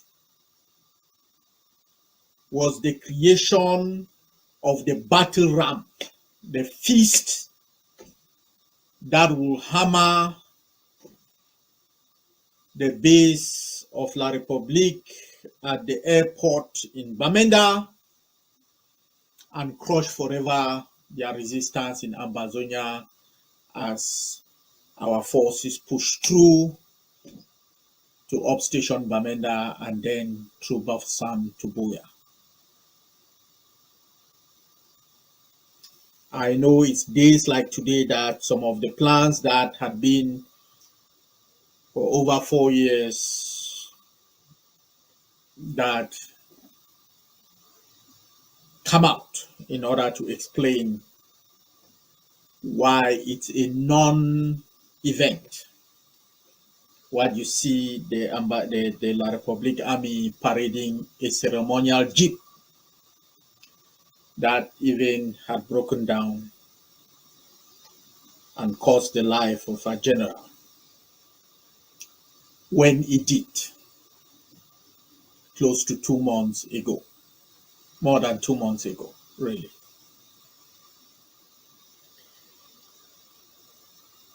The idea of those jeeps was the distances our forces would have to cover as they ferried the Akamantos on the beginning of the assault that would take them to this place. But after all the review, after some of the secondary missions that had to happen, and some of the necessary equipment that needed to be in place, after all that fell through, the plan had to be revised, and why the armored unit of the Ambazonian Defense Forces, the other jeeps were commissioned, and the ceremonial jeep left in place, which after years finally broke down and was decommissioned. So what I am saying is that the battle, the phase of the battle that we are in, is not the phase of the battle that needed the jeeps, our armored trucks. And we knew that 3 years ago. We did not need the armored trucks to be able to bring them the bloodbath that they have suffered in Bamenda. It wasn't the armored trucks in Donga that had their helicopter gunships dropping to pick up their bodies and transfer to mortuaries in Bamenda and Bafoussam a month ago. It wasn't what was used in Jakivi, where we lost a brave fighter last Monday. No, the battles and the victories that we have scored against La République the past year has not been the deployment of a truck, but the maneuverability, the hammer, the ambushes, and the actions of our forces that have been able to shake them to their foundation. So no Ambazonian should feel today when he sees this charlatan, no Ambazonian should feel that their struggle has been materially weakened or their effort crippled in any way, shape, or form. And no matter how many of their guns they dress up and put around the jeeps, no matter any of the things that they drop around it, no matter the new engine or anything that they might put and repaint on the jeep to parade it, that is all the Houdini trick that I told you guys about. Look over here and not over here where their bodies are lying on the battlefield as they are humiliated by our Bamenda Brigade, by our Bui military district, by the Bafut and Babanki joint forces. Their defeats, the amount of terrorists, occupiers that have been put down, and the amount of coffins going back to Yaoundé merited them to show to those families that they have made an advance. So you know their playbook. Don't be hoodwinked.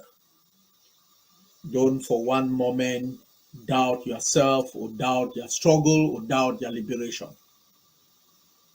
I call on you Ambazonians to stand firm. And as I started, I did ask you guys that are you okay? And I know that you are okay because you have gone through the ringer. You have gone through the fire, even when what you had was your ideals, laws on papers, and branches over your head. You went through hell, and that prepared you for the battle that we are now in the midst of. And we cannot for one moment falter or feel sorry for ourselves, for our brothers, for our land. We hold firm, we hold the line, we march forward. La République du Cameroon is in its last legs. No matter how many tricks they try to pull from their sack, they are at their last leg of this journey of liberation that Ambazonia are. And we are reaching the triumph, the ultimate triumph. But we need every Ambazonian.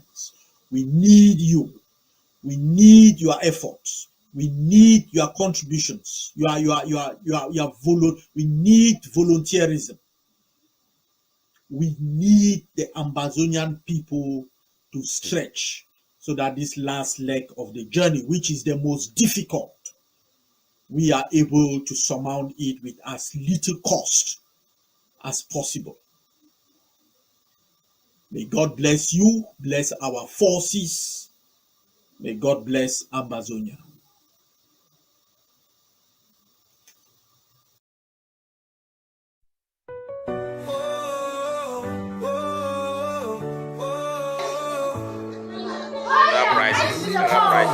For the graduates. When we were young, our educational system imposed on us in Ambazonia never helped us in any way.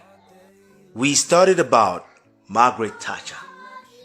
Our teachers told us she was the Iron Lady, even though this woman was vile, evil, who supported apartheid in South Africa and the killing of blacks. We studied about forestry in Sweden. We studied about fishing off the coast of Norway, fishing in Japan. Never was there a day we were taught about our own country, who we are.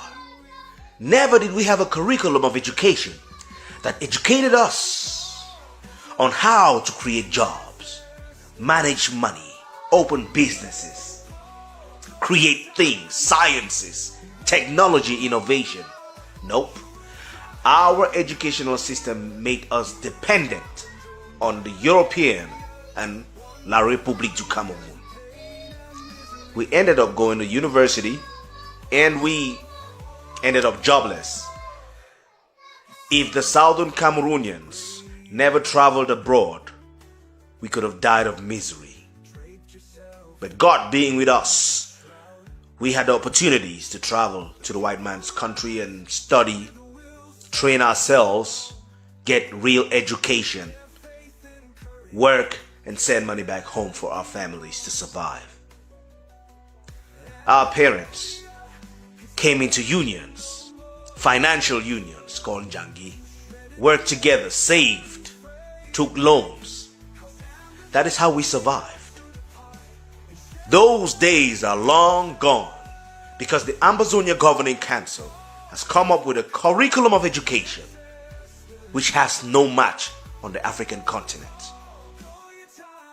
Today we will talk with the coordinator of the Ambazonia Educational Board in Bui and see some few activities that he carries out in the great state of Bui.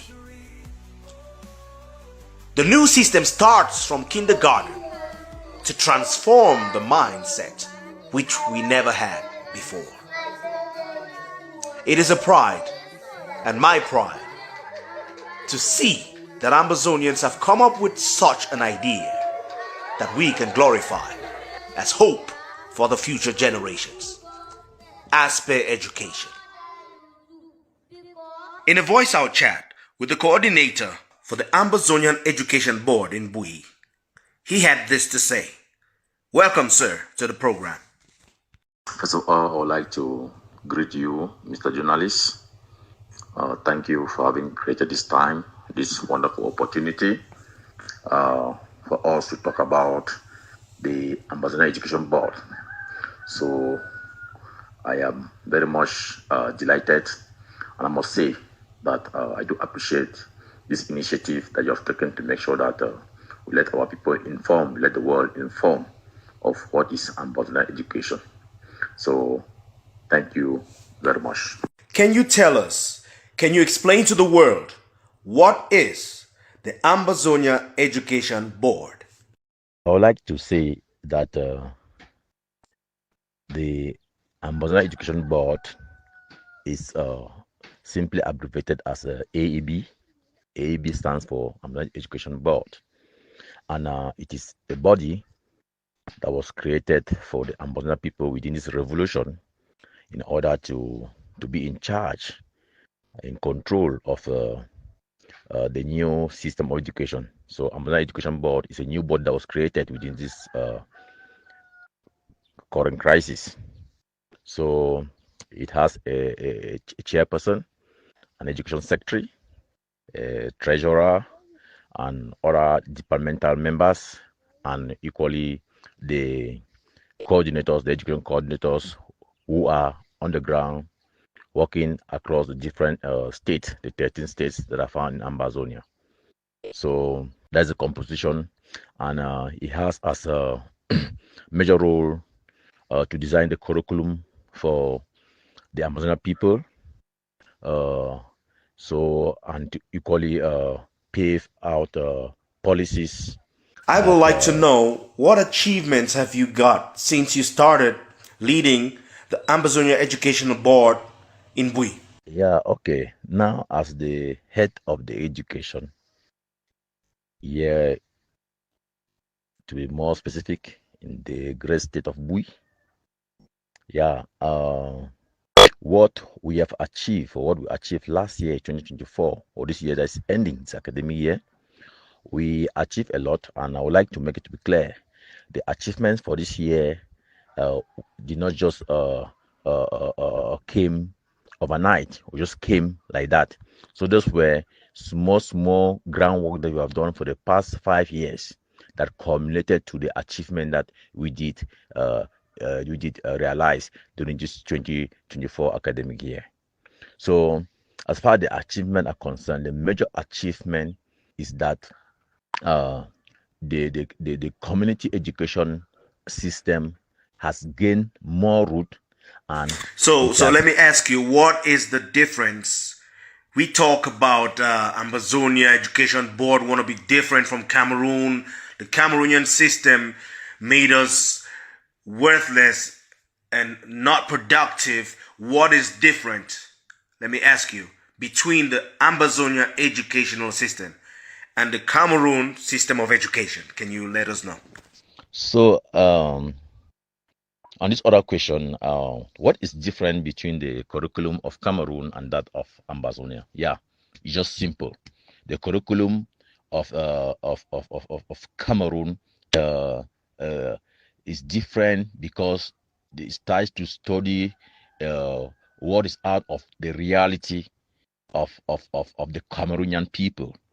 It's trying to study what is out of their history, out of their cultural background or heritage, and the reality that they find themselves. The educational aspect within the Cameroon system cannot don't possess that.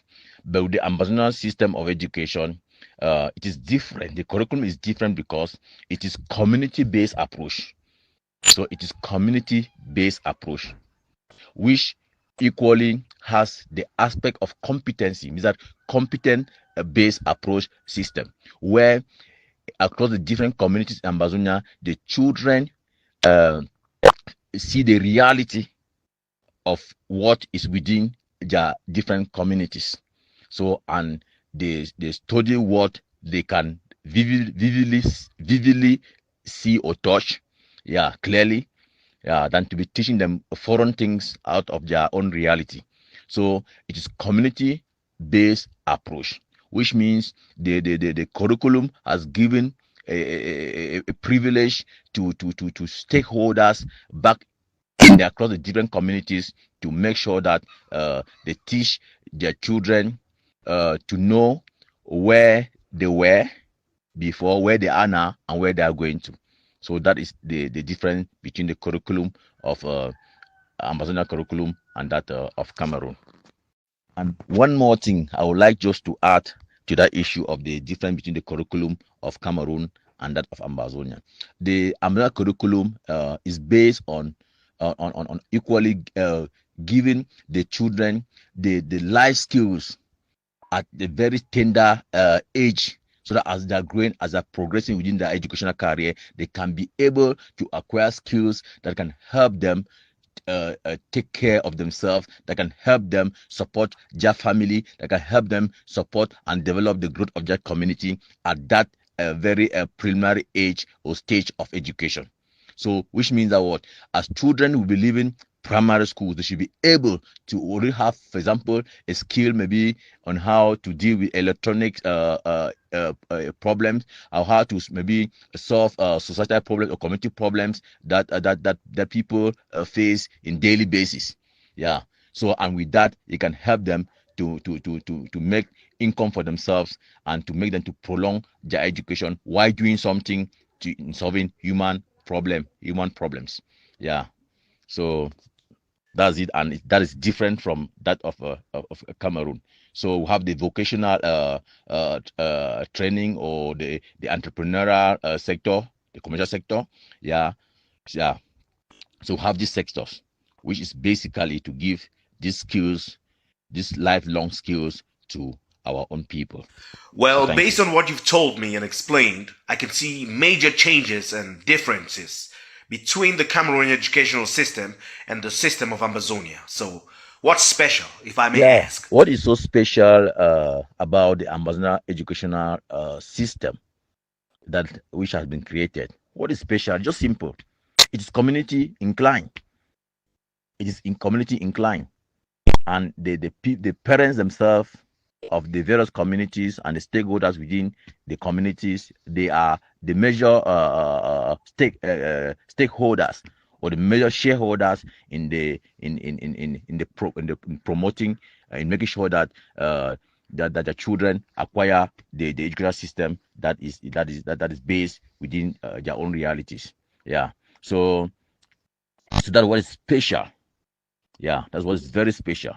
And making sure that at that tender age, at that elementary level, the children are already being given skills, which means a child, by the time a child is completing class 5, class 6, a little child can be able in doing something. For example, if a child is doing carpentry, by that time the child will be able to have some basic knowledge in carpentry, or how to be able to do one or two things using wood or using timber and so on. And equally in bricklaying, at least a child living class 6 will be able to know how to even set a foundation, and even how to erect walls, and to even do. Thanks a lot. Thanks a lot. I really understand the perspective you have. So, do you have any last words that you can put out for the people of Ambazonia so we better understand as we look forward to a brighter future in our educational system? Okay, since I said somewhere in somewhere up one education was that for the past 5 years, 6 years, our main concern was that to make sure that to build that foundational phase of the of Amazon education, which is the basic education phase, the elementary phase. Yeah. So we have graduated children from the nursery who successfully complete nursery 2 to now go to the next stage, which is the primary level, to enter class 1. Yeah, we have successfully graduated them, and which we have awarded them with the attestations, which takes them to seek admission to across schools to go to the next stage of their educational career. Yeah, and then classes as well. We have graduated class 6 children, because you know that within this current system, with this current situation of the crisis of the war, our children are getting so older. So we're trying to make this transitional phase to make sure that we graduate these children in class 6. Yeah. So, and equally there we issue them certificates which they use in pursuing their education further at the secondary stage or level of education. So that's what I'm using, and I've been receiving and getting the admission as far as that is concerned. So those are the levels that we have graduated. But now that we're going to move in to this other next stage, which is the secondary school level. Yeah, from then that's when we are going to start graduating, after when we must have worked from that part or towards that part, to have children who are already in the final class, who are qualified and competent to write the end of course examination. Yeah. And then what do the parents of these kids think? What do they think about this system and sending their kids to study under the Ambazonia Education Board? Are they interested, or are they just skeptical about it? The parents are very much eager. Yeah, the parents, they are very eager. Yeah, interested in the new system of education of Ambazonia. They are very much eager. So, but to make it for them to become more eager is for the education office, or is for the Ambazonia Education Board, to make sure that the curriculum itself, they themselves project the curriculum on the ground, not just by putting in this marvelous document, this very, very good and very important document which they have sent, be equally to encourage to make sure that the schools acquire the necessary tools to make sure that they engage themselves in taking 1 or 2 or 3 of these aspects that are found within the new curriculum, and to also make sure that from there the parents and said they will see and they'll become more eager than ever before. So thank you very much. That was the coordinator for the Ambazonia Education Board in Bui State. Yes.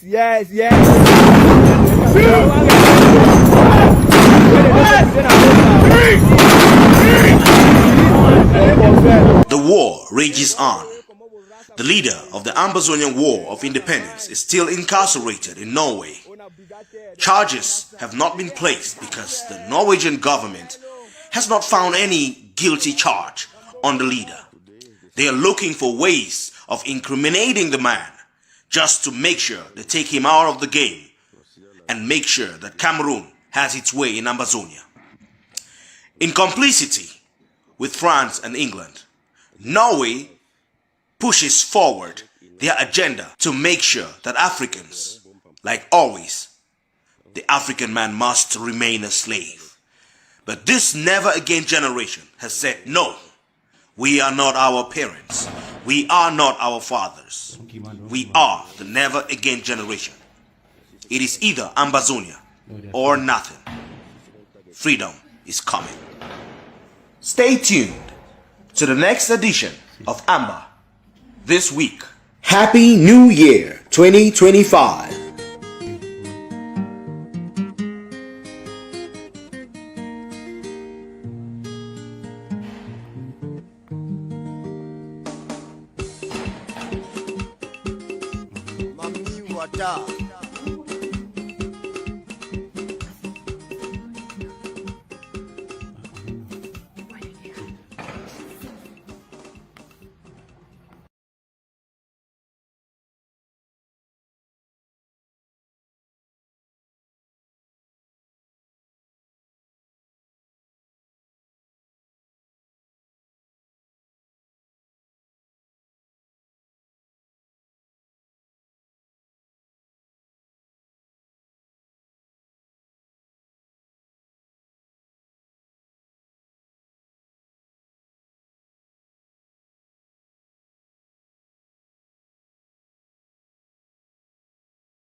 We told them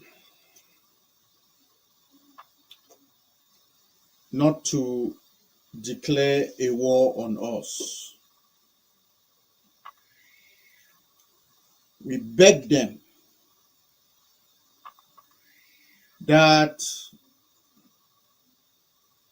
they have taken our land without shooting one bullet. They have taken all of our resources. They should be satisfied with that. We pleaded with them that we don't want them to start a war that we know they can't finish. We negotiated with them, doing everything in our power to find a peaceful solution. We went on the streets and sang to them songs of sorrow, songs of defeat, songs of respect, that we can reason with the better angels of their better angels. We did all that because we believe in that ultimate characteristics of a human being: reasonableness. That we can appeal as reasonable people and deal with one another as human beings. But they laughed at us. They call us Anglophones. They call us les ennemis dans la maison. They call us les autochtones. the Zesclav, no to Zesclav. From the highest radios and television in their land, they call for our annihilation, our extermination. They call for us to be wiped off the face of the earth. They finally did it.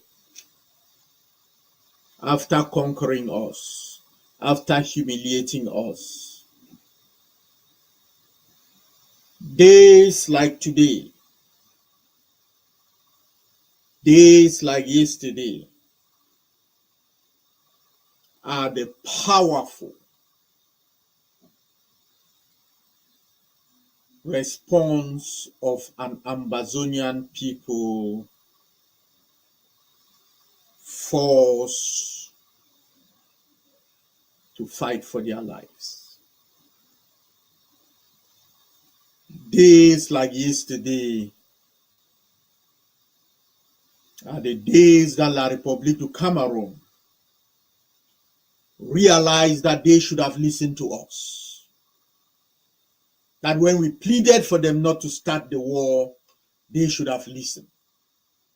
When we pleaded that they have taken our resources, taken our land, humiliated us, leave it as that.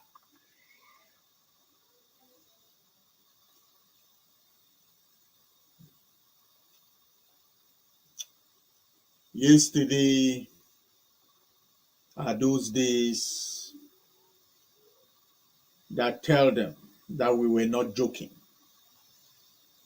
That tell them that the children of Ambazonia keep quiet and submissive, not out of a lack of courage, that we are descendants of Kuva Lekinye, that we are the brothers and sisters of the General Ivos, the General Ginyams, that in our blood runs the spirit of heroes, of fighters, of the quiffons of yesteryears that shook the ground that the colonialists walk on. Revolutionary greetings, my fellow Ambazonians, wherever in the world you might find yourself today.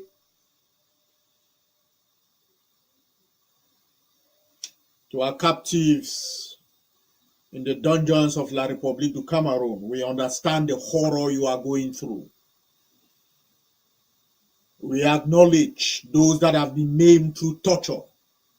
We acknowledge those that have been killed through torture or sickness or disease because of their condition and buried in unmarked graves. We see you. We recognize you. You will come home to Ambazonia. If nothing else, take courage from days like yesterday. You will come home. We promise you that. To our refugees, una place them day, and those scattered all over the world, in the diaspora, whatever time zone you found yourself, whatever continent, once that heart of nationalism of Ambazonian beats in you, your place day.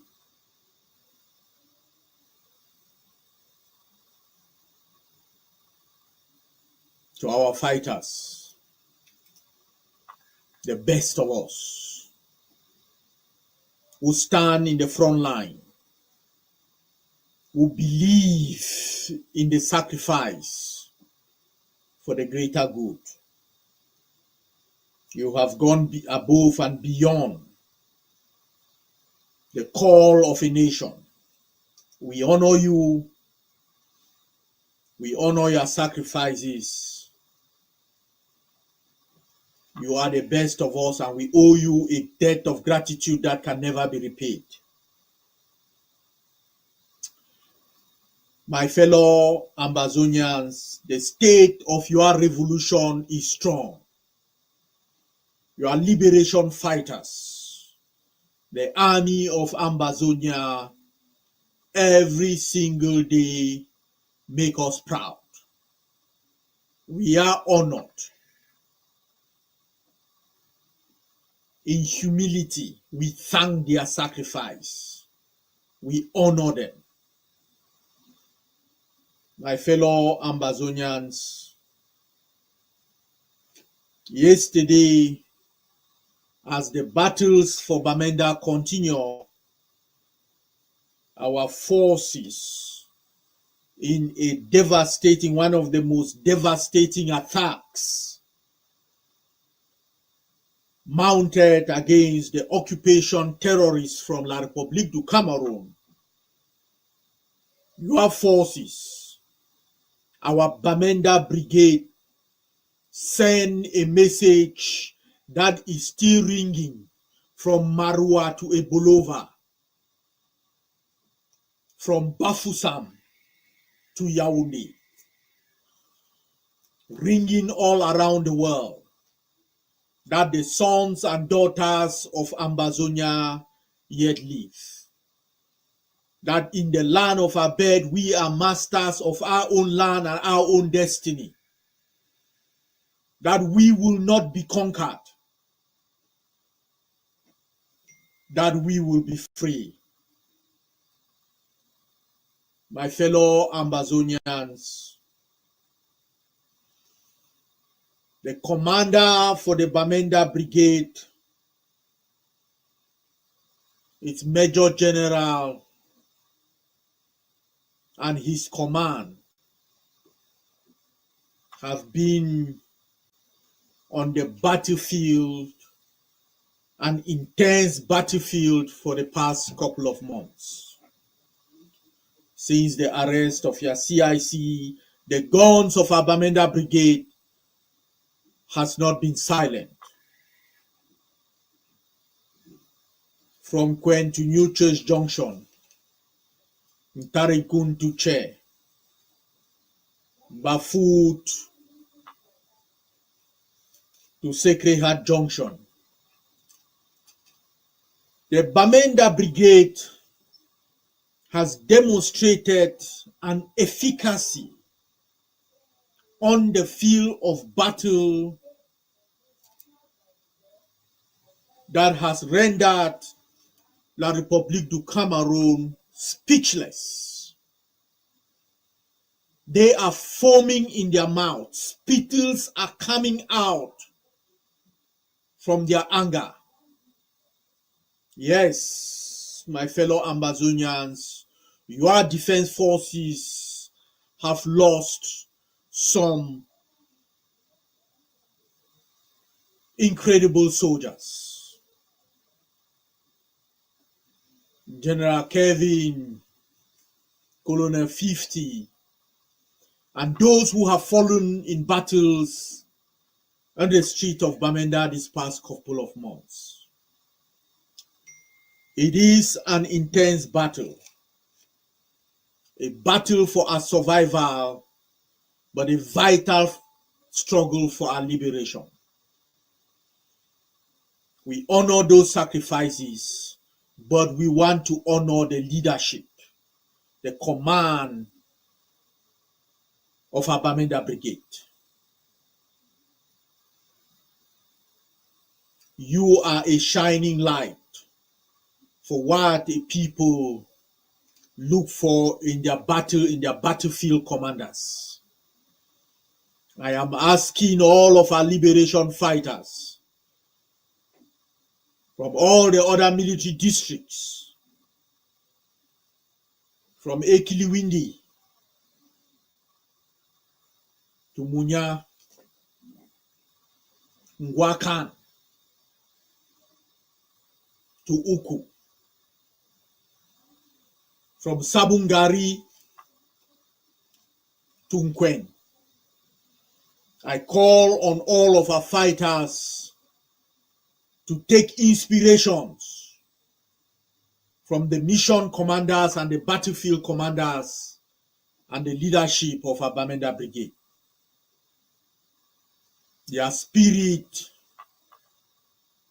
their courage, their sacrifice in the face of almost insurmountable odds is a thing of awe. We honor them. We thank them. And we know that we ask and we are going to ask more of them. For the Battle of Bamenda is central to the liberation of our struggle. We will win Bamenda. We are going to wipe out every single piece of colonial occupation in Bamenda. That is not a promise, that is a fact. The Republic du Cameroon yesterday carried from the battlefield more than 15 casualties. We know for a certain more than 5 has so far died on the spot. Many more died at the Bamenda Central Hospital. We know that some have lost limbs, foot, hands. And I can just say this, reporting to the Ambazonian people, that at least 15 enemy occupiers, rapists of your children, your sisters, your mothers, your grandmothers, killers of your fathers, your brothers, your uncles, your grandfathers, armed robbers who have extorted your aunts, your sisters, who manage to live, to hand in mouth in a war situation. That your Ambazonian army have taken out of commission more than 15 of these genocides yesterday in Bamenda.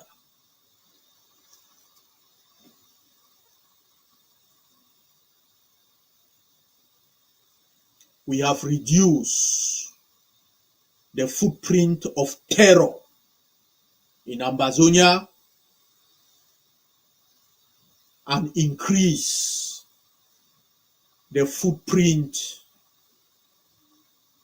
of our people, of our defenders, of your defense forces, for what happened yesterday when our snipers got to them,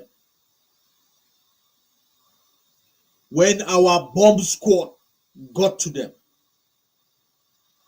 when the RPG commandos were deployed, our machine gun come to bear, and different units of the brigade move into the location around the Sacred Heart Junction. As these genocidaires, these terrorists fell,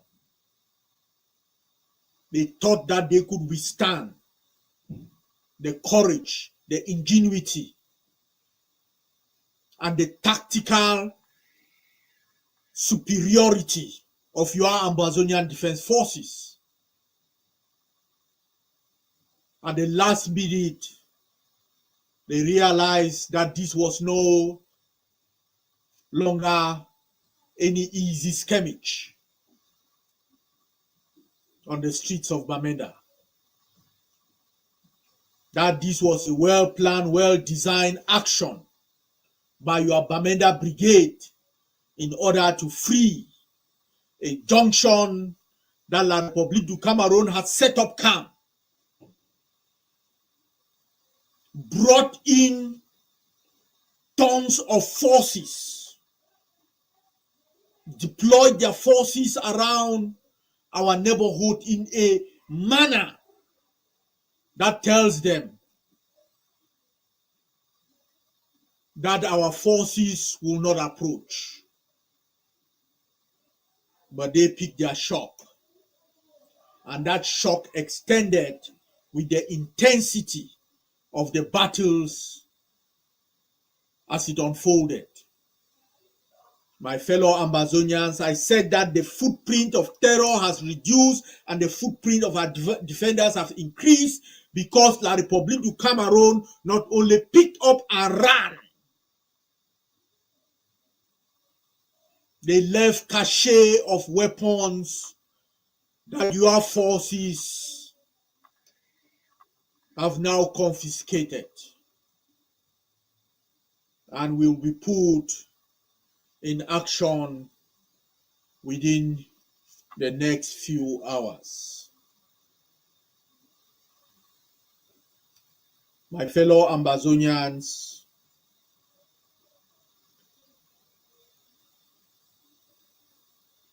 as your defense chairman, I am going to do something that I rarely do. But on this stand, the cafe of our Bamenda command structure is day up.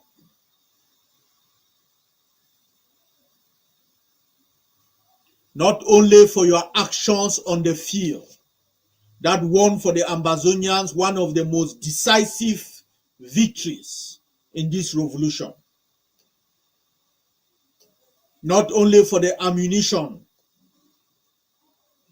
that you confiscated, but for your actions afterwards. For the fact that you secured our forces and you secured our people. We know the reaction of La République du Cameroun when confronted with devastating defeats and humiliation. They take it out on our people. But your defense forces yesterday understood this and set up an ambush for them. That is why their death toll keeps mounting. Because they went blindly into our neighborhood trying to target our people and have some dead bodies so that they should show as trophies to their masters in Yaoundé that no, although they died, but some Amazonians also died. These are the fighters. As they went into our neighborhood to round up our unfortunate people and massacre them as their own prize for battle, our soldiers were waiting for them. And a few of them were added to their death toll.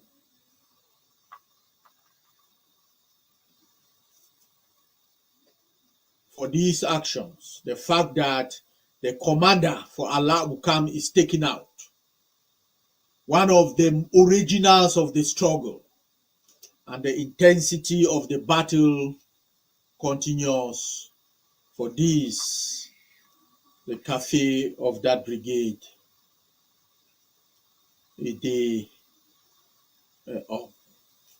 My fellow Amazonians, reports of our actions these past 2 months, the consequences are beginning to show up.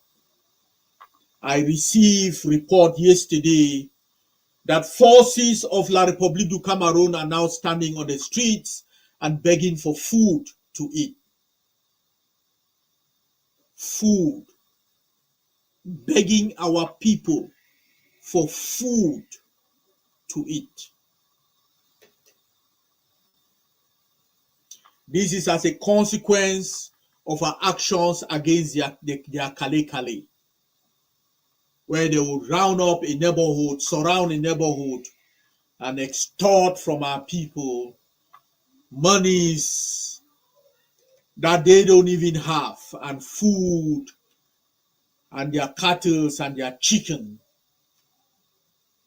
from their compound. The actions, those actions that has deprived them of this easy means of furnishing their stomach and ensuring the survival of their families in La République du Cameroon. Once we took out this easy means from them, they are now begging for food from our people.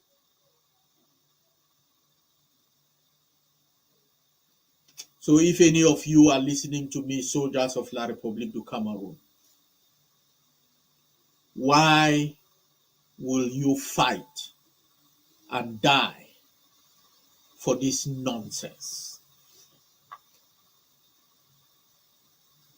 Because I promise you, you will die on the streets of Ambazonia. I promise you that. I promise you. You will die on the streets of Ambazonia. So why are you dying for people who cannot even feed you? Why will you take that anger on a defenseless and brutalized people? For God's sake, why are you in Ambazonia?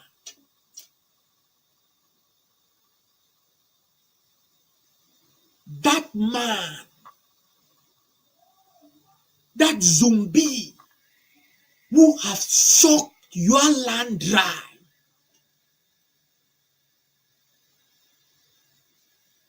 who lives in Yaoundé, who is a skeleton at this particular moment, is that the person you people are dying and killing and massacring my people for? Yesterday, a lot of you got out of Bamenda with one hand and one foot. You will be sent back to La République du Cameroon, discharged from your army. Can you imagine the type of life you are going to live from here on out? I mean, that is a country that have swimming pools on their roads. That is a country that send you to war without food. How will they be able to take care of you, lame, from their war of occupation and extermination in our land?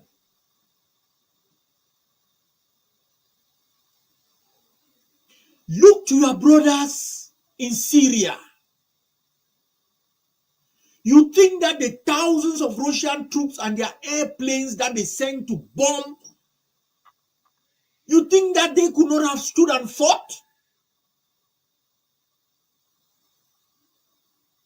The Russians ran because the Syrians crumbled. If the Syrians could not die for what they believe in, should the Russians die for them? So the Russians ran as the Syrians ran. And so you can run. My brothers, run from Ambazonia or you are done. I mean, I don't need to say it. Look at the images of what we are doing to you for what you have done for our land. And that is just a microcosm, a little bit of what is coming. That is a little bit of what is coming. You thought that this end of year, without pay, as La République du Cameroon's economy has crumbled, you were going to extort your end of year payment from our people. We have stopped that. And I asked our people to keep informing your forces wherever La République du Cameroon set up their extortion camps and their torture chambers. Inform our forces, we will be there within minutes. And we will wipe them. And in that, guys, why is that necessary? Why is this necessary? Look, folks, this is the never again generation. The generation whether you lock us up in Norway or America or in England or in Sweden or in Nigeria or in La République du Cameroon. This is the generation that is the never again generation. You will give us liberty or you will give us death. This is that generation. So this is why, as I indicate, leave our land. Leave our land or you will die. And our people should continue sending information on their whereabouts, where they appear on our streets, what they are doing, so that we should come in and do a cleanup job. And saying this, I want to be very clear as I began this paragraph about why we are doing this, why we are so hell-bent on stopping the Kalikalis and the extortion of our people. Because we know that that is what is giving the lifeblood to La République du Cameroon's brutal occupation and genocide that they are committing in our land.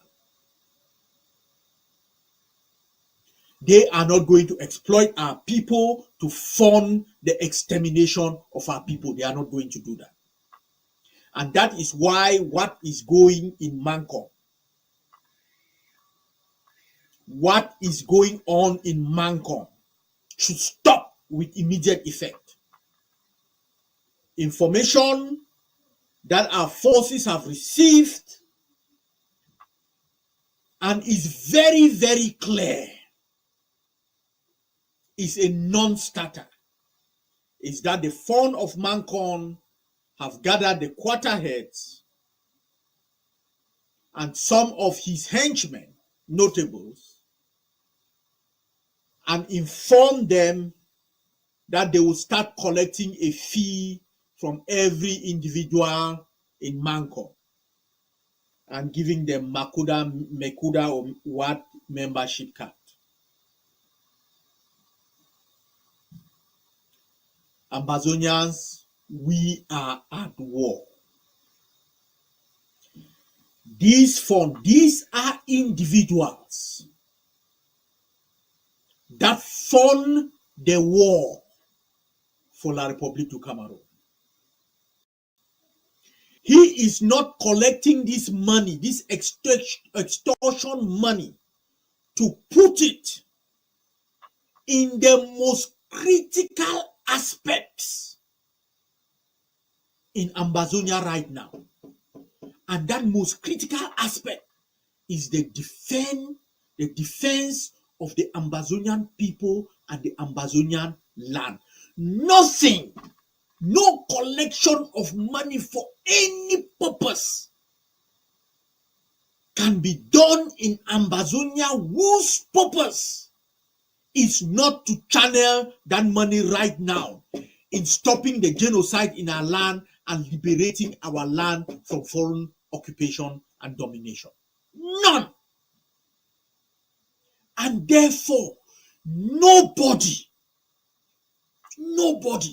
should attempt to collect one single franc of this extortion from the palace in Mancon on our people.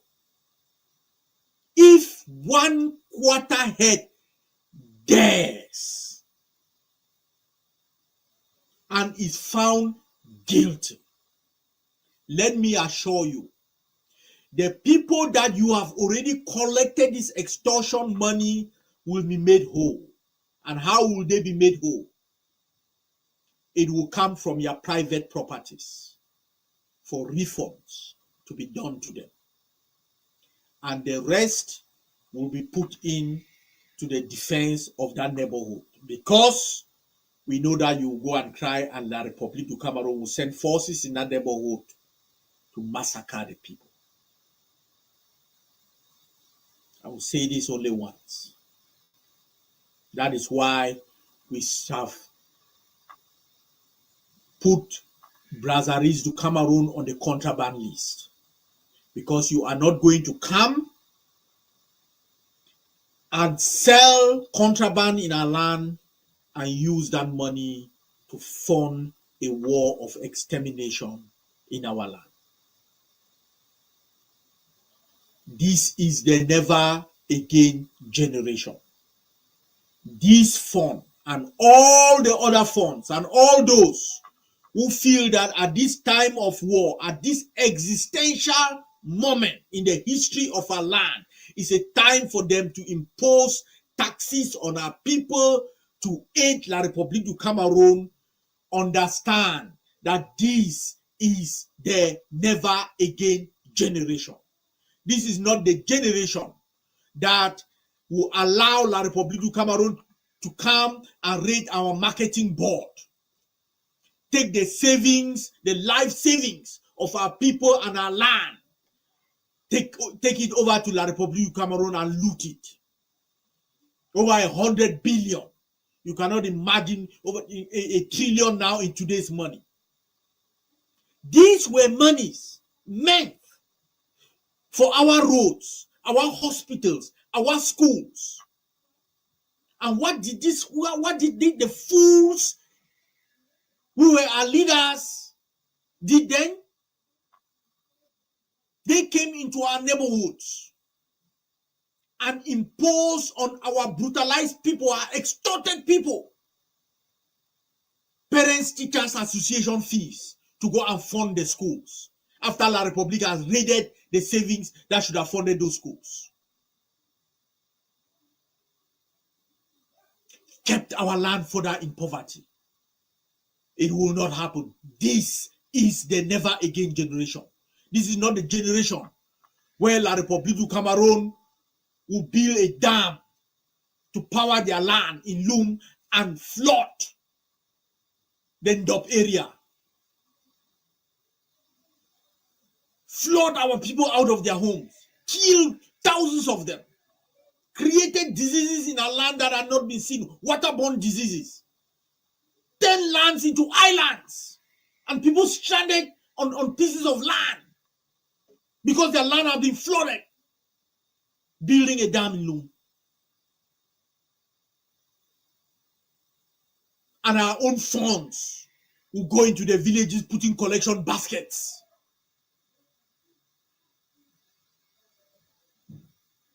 Collecting money, putting country Sunday so that people should go out and be building bridges. Further extorting our people on top of the humiliation of having their land taken away from them in the middle of the night with water.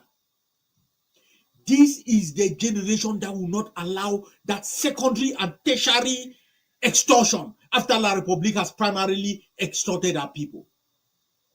So no single franc, anybody, any quarterhead comes and knock their door for money, call our forces. Call our forces. My fellow Amazonians, the cost of the war is high, but our forces depend on you, the Amazonian people. Every every single one of us have a part to play. This is not a time when we should leave the fear in the bottom of our hearts to overwhelm us. It's a major theme that I have been having, and I know why I'm having this theme of communication to our people. I don't say don't have fear. Have fear. It is normal. It's a normal human reaction, emotion. But I ask you to dominate that fear. Dominate that fear. For the kingdom of God doesn't come for the weak. The kingdom of God is there to be taken by your action, by your determination, by your sacrifice. That is why God made us human and gave us everything that he gave us. Do not allow another human to imprison those qualities in you. Do not allow another human to control those qualities for you. Do it for yourself. Do it for your kids. Do it for the next generation. Do it for posterity. We are the masters of ourselves, the owners of our destiny. Our land will turn on the actions of each and every single one of us. At its most dire, that is where the most important and the most decisive and the most critical people in the history of a nation stand up. This is the time to stand up. Every single Ambazonian, whatever time zone, whatever continent you find yourself, this is the time to stand up as our forces march on the fields of battle, at the battlefront. Stand up in your own battlefront. We need a continuous stream of supplies to go into them. We don't need the guns of Ambazonians to fall silent for 1 minute. We have La Republique on the ropes. What they have seen is the tip of the iceberg. What is coming, I assure them, if any of them are listening to me, run. My brothers, my sisters, run. Because you have not seen what the Ambazonian Defense Forces have prepared for you. May God bless our forces. May God bless Ambazonia.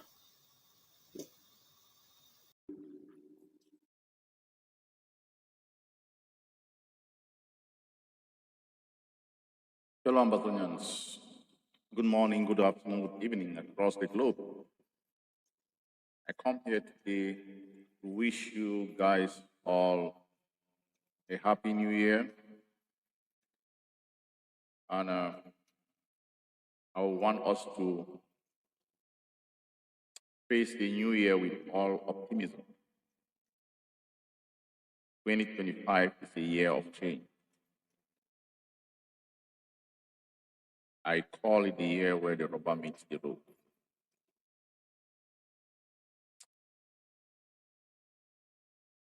And I want us to have a reflection of how far we've come as a people in fight to liberate our land. We've come a long way.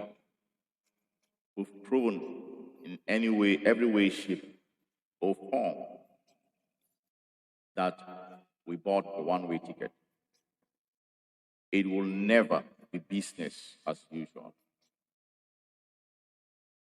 We either live as free people, charting the pathway for our destiny, or we keep fighting. We have stood the test of time in this revolution. 8 years and counting. As we move into 2025,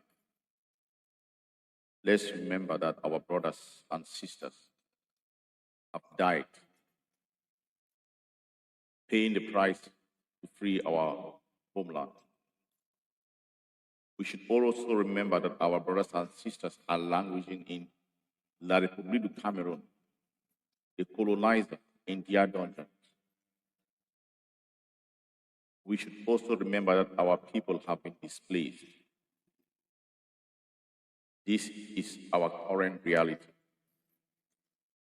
War was declared on us, Ambazonia, and we are fighting back to prevent the attempted genocide in our land. We have successfully put the enemy on the run. They are not asleep. They have sleeper cells in our territory, trying to undermine and undercut us. As we get into 2025, our primary duty as all committed Ambazonians, our primary duty to all nationalist fighters is to root out all the enemies amongst us.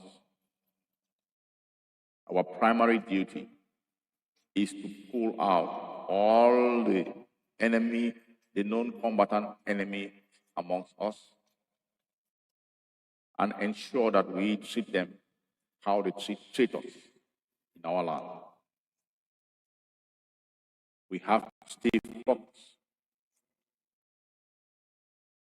We also understand that our president, Dr. Yabacho, is being held in the Norwegian dungeon. They are perpetrating human rights act on our president and on our country, Ambazonia.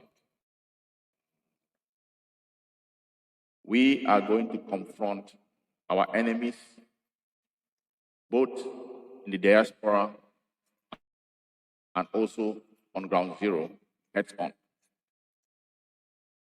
We will not be intimidated. We will not be bullied. We will not cower in fighting for the liberation of our people and preventing the attempted genocide of our people. Ambazonia has come to stay. We all must stay focused. As we move into 2025, I want our people to have a conversation with the man in the mirror and ask yourself, at this moment, this time, this era that we live, this year that we are stepping into, what is your purpose in life?